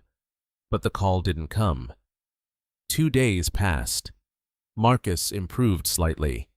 He could walk short distances now without the wheelchair. We spent most of our time sitting in silence, the TV on, but neither of us really watching. Agent Morales checked in twice a day, offering no updates. "Still searching," was all she'd say. On the third morning, the burner phone finally rang. "Mr. Mitchell." Santos's voice was strained. "We've discovered something." Dylan had a contraband phone smuggled into the jail before his escape. He used it to contact Jessica. My chest tightened. "When?" "Yesterday." We traced the call, but he'd already ditched the phone. He demanded $50,000 from her, enough to disappear. Jessica refused, told him she's in custody, has no access to money. "And?" Santos hesitated. "He threatened her. Specifically, he threatened Emma." The room seemed to tilt. Emma, Jessica's 6-year-old daughter, my granddaughter. "What did he say?" "He told Jessica, 'I know where Emma is. I know she's with your mother. If you don't get me that money, I'll find another way to get it.' We think he plans to use Emma as leverage, either to extort money from you or to force Jessica to cooperate." I stood, my legs shaking. "Where is Emma right now?" "She's safe. She's at Jessica's mother's house in Tucson. We have 2 plainclothes officers stationed there around the clock. Emma doesn't know about the threat. She thinks she's just visiting her grandmother. But Mr. Mitchell Dylan won't get to her. I promise you that. You promised he'd be safely transferred to Phoenix," I said, my voice harsher than I intended. Look how that turned out. Santos was quiet for a moment. "You're right. I can't make guarantees, but we're doing everything we can. Dylan is desperate, which means he's more likely to make a mistake. We'll catch him." I ended the call and sank back onto the couch, my head in my hands. Marcus was standing in the hallway watching me. "Dad," he said quietly. "What happened?" I told him. About the phone. About Emma. About Dylan's threat. Marcus's face went white. "He's going after a little kid. He's cornered." I said, "A man with nothing to lose." Marcus sat down beside me, his hands trembling. "What do we do?" "We wait," I said. Though the words tasted like ash, we let the FBI do their job, and we pray they find him before he finds Emma. But even as I said it, I couldn't shake the image of Dylan. Dangerous, desperate, willing to do anything to survive. He'd taken my wife.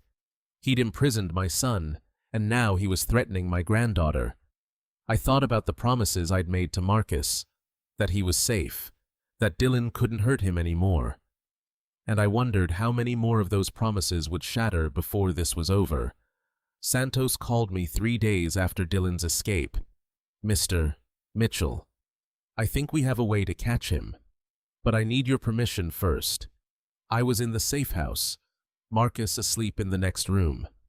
"What kind of way?" "Jessica. She's willing to cooperate." I sat down slowly, gripping the edge of the kitchen table. "Cooperate how?" "Dylan contacted her again. He's desperate for money. We want to use that. Jessica will agree to meet him hand over cash. We'll have agents positioned nearby. When he shows up, we'll arrest him. You want to use my daughter as bait. I want to give her a chance to do the right thing, Santos said carefully. She's terrified Dylan will go after Emma. This is her way of protecting her daughter. But I need you to be part of the conversation. Can you come to the FBI office? I didn't want to see Jessica again. The last time I'd sat across from her, I'd walked away feeling nothing but emptiness. But if this plan could end Dylan's threat, I had to try. I'll be there in an hour. The FBI Phoenix field office was a sterile building downtown, all glass and concrete. Santos met me in the lobby and led me through security checkpoints to a conference room on the 3rd floor. Jessica was already there, sitting at a long table, her hands cuffed in front of her. She looked thinner than I remembered, her face pale and drawn. Clear's throat. When she saw me, tears welled in her eyes. "Dad," she whispered. "Thank you for coming." I sat down across from her, keeping my expression neutral. Agent Harris stood near the door, arms crossed, watching. Santos took the seat beside me. "Jessica's agreed to help us apprehend Dylan," Santos began. "Here's the plan. Dylan contacted her 2 days ago demanding $50,000. Jessica will send him a message agreeing to meet. She'll bring a briefcase with marked bills. When Dylan shows up to collect, our agents will move in." "But where?" I asked. "A public location. Starbucks on Mill Avenue in Tempe. Busy area. Lots of foot traffic. Dylan won't be able to escape, and there'll be witnesses if anything goes wrong. What if he suspects a trap?" Foster spoke up. "We've prepared for that. Jessica will wear a wire, a hidden microphone. We'll have agents positioned inside the coffee shop and on the street, all undercover. Dylan won't know we're there until it's too late." I looked at Jessica. "Why are you doing this?" "Because I can't let him hurt Emma," she said, her voice breaking. "I know I've done terrible things. Dad, I know I helped him, but Emma's innocent. If there's even a chance Dylan would go after her, I have to stop him." I studied her face, searching for any sign of deception. All I saw was fear. If this goes wrong, who? "It won't," Foster said firmly. "We've run operations like this dozens of times. Dylan's desperate. He'll take the bait." I nodded slowly. "What do you need from me?" "Your consent," Santos said. "Jessica's cooperating, but you're the primary victim here. If you don't want this to happen, we'll find another way." I looked at Jessica again. She was crying quietly, her cuffed hands folded in her lap. I thought about Linda, about Marcus, about Emma, who deserved a life free from Dylan's shadow. "Do it," I said. "Catch him." 2 days later, I sat in the back of an FBI surveillance van parked 2 blocks from the Starbucks on Mill Avenue. The van's interior was cramped, filled with monitors displaying video feeds from multiple angles, body cameras on undercover agents, security cameras inside the coffee shop, a fixed camera aimed at the outdoor patio. Foster sat beside me wearing a headset coordinating with his team via radio. Agent Morales was inside the coffee shop posing as a customer. Jessica had arrived 15 minutes early, sitting at a corner table on the patio. She wore jeans and a plain white blouse, a thin wire hidden beneath the fabric. A black briefcase sat on the table in front of her. She looked calm, but I could see her hands trembling when she picked up her coffee cup. "She's doing fine," Foster said, noticing my concern. "The wire's working perfectly, audio's clear." I nodded, my eyes fixed on the monitor. Around Jessica, the patio was busy college students with laptops, couples talking over iced drinks, a man reading a newspaper, All of them were FBI agents. The barista inside was an agent. Even the couple walking a dog past the window were agents. Dylan wouldn't stand a chance. At exactly 3 o'clock, a figure appeared at the edge of the patio. Baseball cap pulled low. Sunglasses. Black hoodie. Dylan. I felt my chest tighten. He walked slowly, scanning the area, then sat down across from Jessica. She said something I couldn't hear over the ambient noise, but Foster adjusted the audio feed, and her voice came through clear and steady. "You're alone?" Dylan asked. "Yes, just like you said." Dylan glanced around one more time, then leaned forward. "Where's the money?" Jessica pushed the briefcase across the table. 50,000. It's all I could get." Dylan unzipped the case. Even through the grainy camera feed, I could see the stacks of bills inside. He picked one up, flipped through it, checking. My hands clenched into fists. Foster's voice crackled through the radio. "Hold positions. Wait for the signal." Jessica's voice came through the wire again. "Dylan, please. Promise me you won't go near Emma." Dylan didn't look up from the money. "I'm not making any promises. You should have helped me when I asked the first time." Jessica's voice wavered slightly. "I trust you. That was the signal. Go, go, go." Foster barked into the radio. On the monitors, I watched agents converge from every direction. Agent Morales burst through the coffee shop door, badge raised. The couple with the dog sprinted toward the patio. The man with the newspaper stood revealing a vest marked FBI. Dylan's head snapped up. He shoved the table toward Jessica, knocking her chair backward, and bolted toward the street. He didn't make it 10 feet. One of the agents tackled him cleanly, driving him to the pavement. Within seconds, Dylan was face down, hands cuffed behind his back. He struggled briefly, shouting something I couldn't make out, but it was over. The agents hauled him to his feet and marched him toward a waiting black SUV. I exhaled, my whole body sagging with relief. Foster glanced at me. "We got him. Mr. Mitchell. He's not getting away this time." I nodded, unable to speak. On the monitor, Jessica was still sitting on the patio, her face buried in her hands. An agent approached her, said something, and she nodded. She looked up toward the camera, toward me, and mouthed 2 words. "I'm sorry." I didn't respond. Couldn't. Because even though Dylan was finally in custody, even though the nightmare might finally be over, I couldn't forget what Jessica had done, what she'd allowed. Sorry wasn't enough. It would never be enough. But for now, it didn't matter. Dylan was caught, and Emma was safe. Before I expose the secret Dylan thought he'd take to his grave, type "don't stop" in the comments, so I know you're still with me. And a final reminder. The following segment includes fictionalized components created for storytelling impact and may not be entirely real. If that makes you uncomfortable, you can end the video here.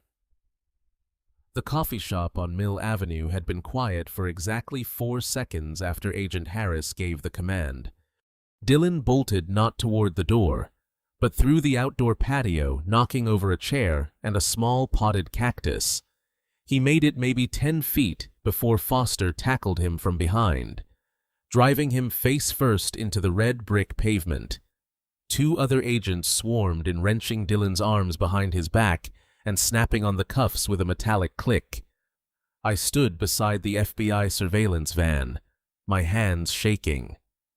Dylan twisted his head, blood smeared across his cheek from the brick, and his eyes locked onto mine through the chain-link fence. His lips curled into something between a sneer and a grin. "You should have died in your sleep, old man," he shouted, voice raw and wild. "You and your son, both of you should be gone by now." Agent Harris hauled him upright and shoved him toward a black SUV. Dylan kept twisting his neck to glare at me, still shouting. but the words dissolved into incoherent rage as the agents pushed him into the back seat and slammed the door. The SUV pulled away, and I stood there on the hot pavement, watching until it disappeared. Detective Santos appeared at my elbow, her hand briefly on my shoulder. He's going straight to the FBI Phoenix field office. We'll start the interrogation tonight. You should go home. Mr. Mitchell, get some rest. I nodded, but I knew I wouldn't sleep. The next morning, Santos called and asked me to come to the FBI office. Her voice had that careful, controlled tone that people use when they're about to show you something terrible. The building on North 7th Street was all glass and concrete. Santos met me in the lobby and led me through a maze of hallways to a small evidence room on the 3rd floor. Agent Harris was already there, standing beside a laptop open on a metal table. We seized Dylan's laptop from his home office yesterday. Santos said, "Our forensic IT team cracked the password this morning. What we found..." She paused. "Mr. Mitchell, you need to see this, but I'm warning you, it's disturbing." Foster turned the laptop toward me. Santos opened a folder buried deep in the file system, labeled simply Project M. Inside were 4 files. The first was a Word document, Marcus_log.docx. Santos opened it, and I saw a wall of text. 1,095 entries, each one dated, each one a cold, clinical record of my son's captivity. Day 1, July 18th, 2020. Subject secured. Provided water. 1 slice of bread. Subject is agitated. Shouting. Soundproofing adequate. Day 456, November 16th, 2021. Subject still alive, but weakening. Muscle atrophy visible. Good. Day 1095, July 15th, 2023. Subject unresponsive. Most of day. CO exposure accelerating. RM also showing symptoms. Timeline on track. I couldn't read anymore. My vision blurred. He documented everything. Santos said softly. Every meal he dropped through the vent. Every time Marcus cried out. Every stage of his deterioration. Foster clicked on the second file. attic_cam_footage.mp4. A grainy video filled the screen. The timestamp read August 12th, 2021, 11:47 p.m. Marcus was sitting on the floor in the corner, his face gaunt and hollow. He wasn't moving, just staring at the door. Then suddenly he lunged forward and started pounding on it with both fists, screaming, "Please, please, somebody help me. I'm locked in here. Dad, Jessica, anybody." I pressed my palm over my mouth. Santos reached over and paused the video. "There are 18 hours of footage," she said. "We don't need to watch it all. But Dylan kept this. He watched this. He wanted to see your son suffer." I pushed my chair back and stumbled toward the corner, bracing myself against the wall. My stomach heaved. Santos handed me a bottle of water, and I forced myself to breathe. When I sat back down, Foster had opened the third file, an Excel spreadsheet titled co_schedule.xlsx. The columns were labeled Date Furnace Runtime Hours, Estimated CO Parts per Million, Target Expected Timeframe to Incapacitation Notes. The first row read May 15th, 2023, 8 hours, 50 parts per million. M. Bedroom 60 to 90 days. Slow escalation. R. M. Shows no suspicion. The last row, July 15th, 2023, 12 hours, 200 plus parts per million, RM plus MM, 7 to 14 days. If RM dies first, MM will follow within 48 hours. Inheritance secure. He planned your death down to the day, Santos said, her voice hard. He knew exactly how much carbon monoxide it would take. He calibrated the furnace to poison you slowly enough that you wouldn't suspect, but fast enough that you'd be gone by the end of July. Foster closed the spreadsheet and opened the final file. It was a photograph. My wife, Linda, was lying on our bed, her hands folded across her chest, her face pale and still. The timestamp read November 12th, 2019, 6:42 a.m. 2 hours before Dylan called 911 to report that she'd passed away in her sleep. He took this picture before he called for help. Santos said quietly. He kept it as a trophy. I couldn't speak. I couldn't even cry. I just sat there staring at the image of my wife and felt something inside me break all over again. Santos closed the laptop. Dylan refused his right to counsel.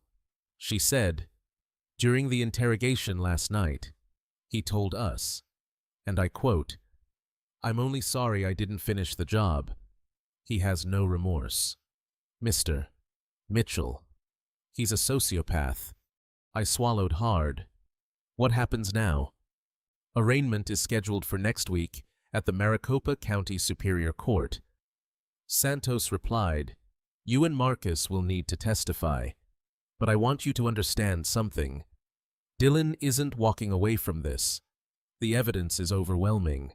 He'll spend the rest of his life in prison." I nodded, but the fear didn't leave. Dylan had escaped once already. Santos must have seen it in my face because she leaned forward and met my eyes. "We won't let that happen," she said. "I promise you." I wanted to believe her, but after everything I'd seen, everything Dylan had done, I wasn't sure I could believe in promises anymore. The Maricopa County Superior Court building rose against the September sky like a monument to justice. Glass and steel and sharp angles. Marcus and I climbed the front steps together, moving slowly. He leaned on a three-legged cane, his shoulders still too thin beneath his pressed white shirt, and I walked beside him in the gray suit I hadn't worn since Linda's funeral. Inside courtroom 5C smelled of old wood and stale air. The walls were dark oak, the benches hard and unforgiving. 2 flags hung behind the judge's bench, Arizona's copper star, and the stars and stripes, and the jury box sat to the left. 12 empty chairs waiting to decide a man's fate. We took our seats in the front row. Detective Santos nodded to us from across the aisle. A moment later, the side door opened and 2 bailiffs led Dylan into the room. He wore an orange jumpsuit, hands and ankles shackled, but he walked with his head up, expression blank. His eyes swept over the courtroom, over me, and there was nothing in them. No fear, no shame, just cold, empty space. Jessica sat at a separate table near the back, dressed in a blue jail uniform. She didn't look at me. She didn't look at anyone. "All rise," the bailiff called. Judge Barbara Hendricks entered, a woman in her 60s with silver hair and a face carved from years of hearing the worst humanity had to offer. We stood. She sat. The room settled. "The state of Arizona versus Dylan Michael Reeves," she said. "Counsel, are we ready to proceed?" Prosecutor Thomas Cooper rose. "Yes, Your Honor." Defense attorney Martin Pierce nodded. "Ready, Your Honor." Judge Hendricks gestured to Cooper. Opening statement. Cooper stepped to the center and faced the jury. "Ladies and gentlemen, this is a case about trust, about betrayal, and about a man who spent 3 years executing a cold-blooded, calculated plan to destroy an entire family for money. He outlined the charges. Count 1, first-degree murder of Linda Mitchell in 2019 through deliberate carbon monoxide poisoning. Count 2, attempted murder of Robert and Marcus Mitchell in 2023 using the same method. Count 3, kidnapping and false imprisonment of Marcus Mitchell from July 2020 to July 2023. The evidence will show that Dylan Reeves is not a desperate man who made a mistake. He is a predator who planned every detail, who documented his crimes, and who felt no remorse even as his victims suffered. The trial lasted 4 days. Ryan Brennan testified, first describing the locked attic door, the carbon monoxide alarm, the sabotaged heat exchanger. He was calm, professional, and unshakable on cross-examination.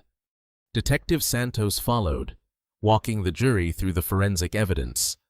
Dylan's laptop with the hidden Project M folder, the fabricated news articles about Marcus's fake death, the Excel spreadsheet calculating lethal CO exposure, timelines, the photograph of Dylan's body taken before Dylan called 911.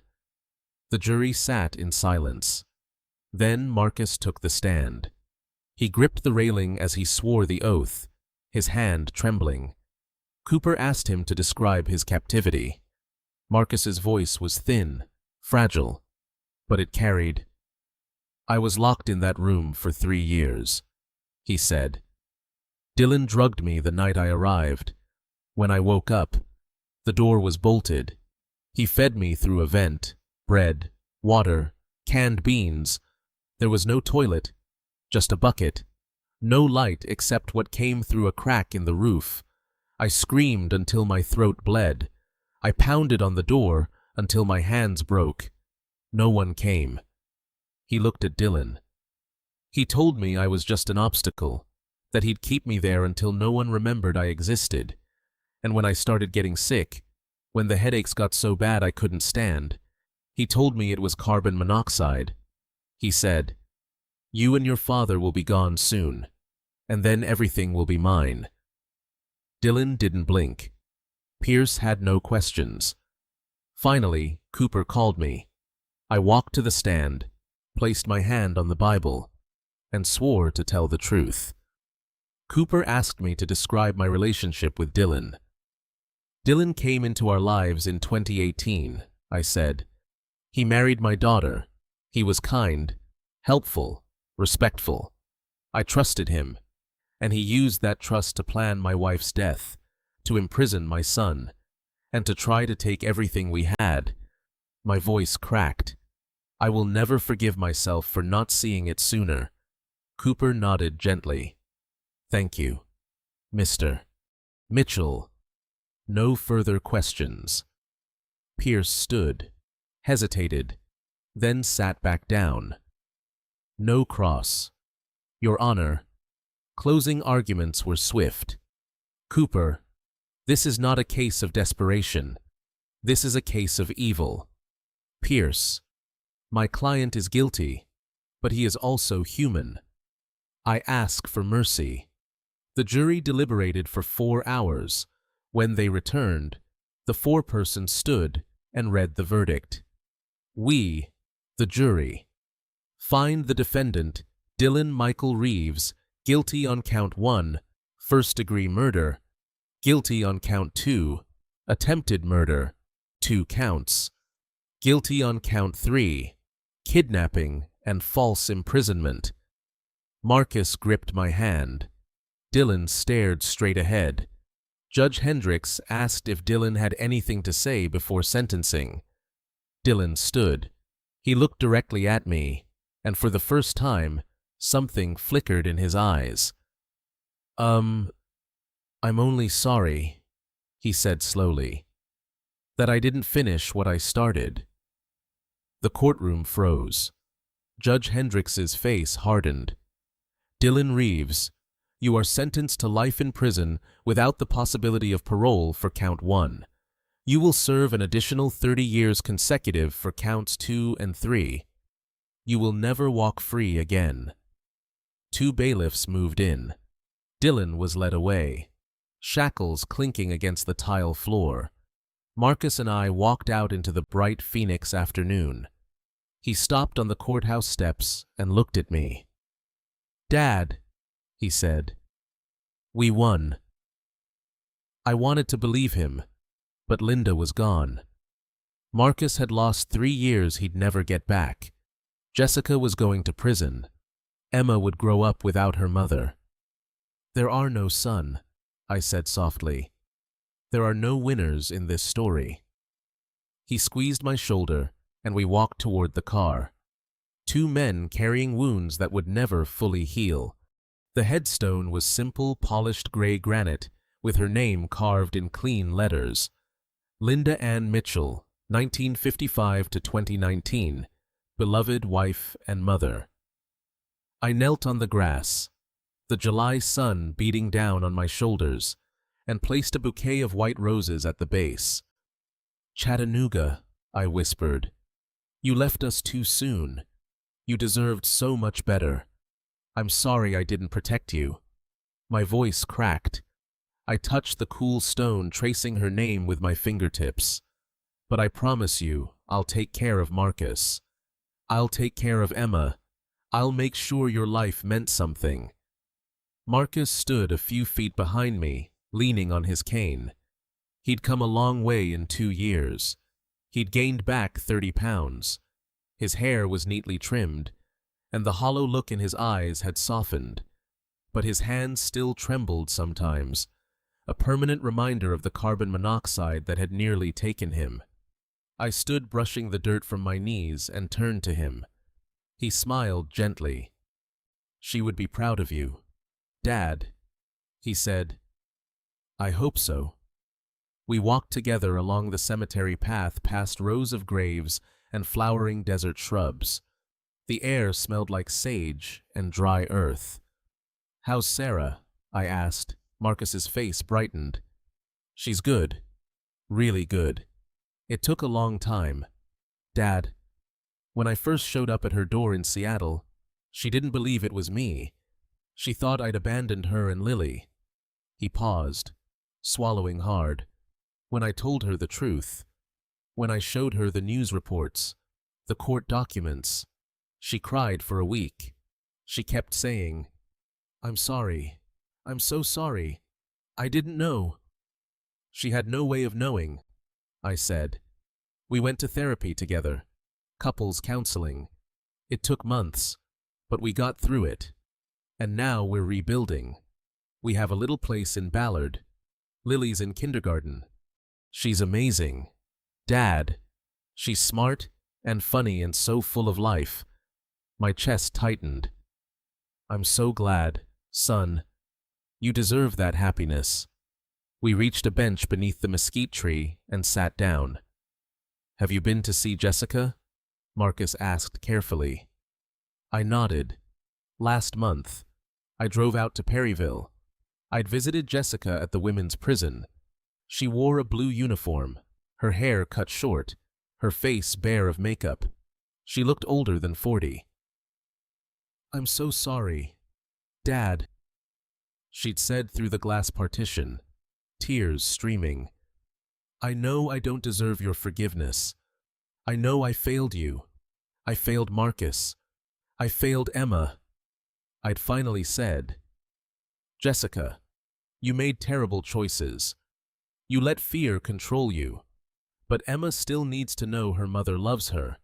When you get out in 10 years, you'll have a chance to make things right. Don't waste it." I told Marcus all of this now. He listened quietly. "How is Emma?" he asked. "She's doing well. She's 11 now, living with Jessica's mother in Tucson. I drive down to see her once a month. We get ice cream, go to the park. She asks about her mom sometimes. I tell her the truth, that her mom made a mistake and has to stay away for a while, but that she still loves her." Marcus was quiet for a moment. Then he said, "Dad, do you blame yourself?" I looked at him surprised. "Every day. You shouldn't. How can I not? My voice rose. I lived in that house for 3 years. You were right above me, locked in a room, and I didn't know. I didn't hear you. I trusted Dylan when I should have questioned him. I failed you. Marcus, I failed your mother. Marcus reached over and took my hand. Dad, stop. Dylan was the criminal, not you. He manipulated all of us. He was a sociopath. He planned every step, every lie. You couldn't have known. But I should have. No. His voice was firm. You did everything you could. And when you finally found out, you didn't hesitate. You called the police. You fought for me. You saved my life. Tears blurred my vision. Do you forgive me? Marcus pulled me into a hug. Dad, there's nothing to forgive. I love you. I held him tightly. This son I'd nearly lost, and let myself cry.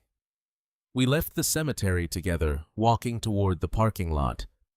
The sky was a brilliant, cloudless blue, the kind of sky that made you believe in new beginnings. What are your plans now? Marcus asked. I leaned against the hood, thinking. I sold the house in Scottsdale. I couldn't live there anymore.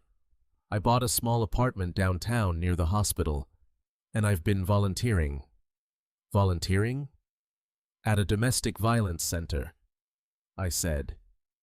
I share my story with other families, people who've been manipulated, controlled, isolated by someone they trusted. I tell them what happened to, and I help them recognize the warning signs. Marcus smiled. That's good. Dad, really good. I want our story to mean something. I said, Linda's death. Your 3 years in that room. All of it. If I can help even one person see the truth before it's too late, then maybe it wasn't all for nothing. Marcus opened the passenger door, then paused. Dad, do you think we'll ever be okay? Really okay? I looked at him, at this man who'd survived hell and come out the other side scarred but standing. And I thought about Emma growing up in Tucson, about Jessica serving her sentence, and maybe someday finding redemption, about Linda resting beneath the desert sky. I don't know if we'll ever be the same, I said slowly, but I think we can be okay. It'll take time, it'll take work, but we're still here. We're still fighting, Marcus smiled. Then that's enough. We got into the car, and I started the engine. As we pulled out of the cemetery, I glanced in the rearview mirror one last time, watching Linda's grave disappear into the distance. The past will always hurt, but we don't have to let it define us. We can choose to move forward together. And that's exactly what we're going to do. Looking back now, standing on the other side of this nightmare, I want to share something with you. Something I wish I'd known before it was too late. This family story taught me that trust without awareness can become a weapon in the wrong hands. I believed Dylan because I wanted to believe. I ignored the small inconsistencies, the locked attic, the excuses, because questioning him felt like betraying family. But here's what I learned. Protecting your loved ones sometimes means asking the hard questions, even when it feels uncomfortable. And to you listening to this family story, remember this. God places people in our lives to teach us, to challenge us, and sometimes to show us who we really are. Through all the pain, I found strength I didn't know I had. I found forgiveness, not for Dylan, but for myself. Don't be like me. Don't wait until tragedy forces your eyes open. If someone isolates you, controls information, or makes you feel like you're overreacting, trust your instincts. This dad revenge isn't about anger or punishment. It's about reclaiming your voice, your safety, and your future. The best dad revenge is survival. It's healing.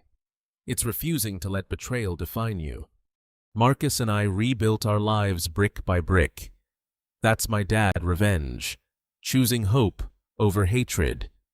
If this story resonated with you, I'd be grateful if you'd share your thoughts in the comments below. Hit that subscribe button and pass this along to someone who might need to hear it. Your engagement helps others find these stories. Thank you for staying with me until the end. I want to acknowledge that this narrative contains fictionalized elements crafted for educational purposes. If you feel this content isn't for you, feel free to explore other material that better suits your preferences. Remember, you are stronger than you think, and you are never alone.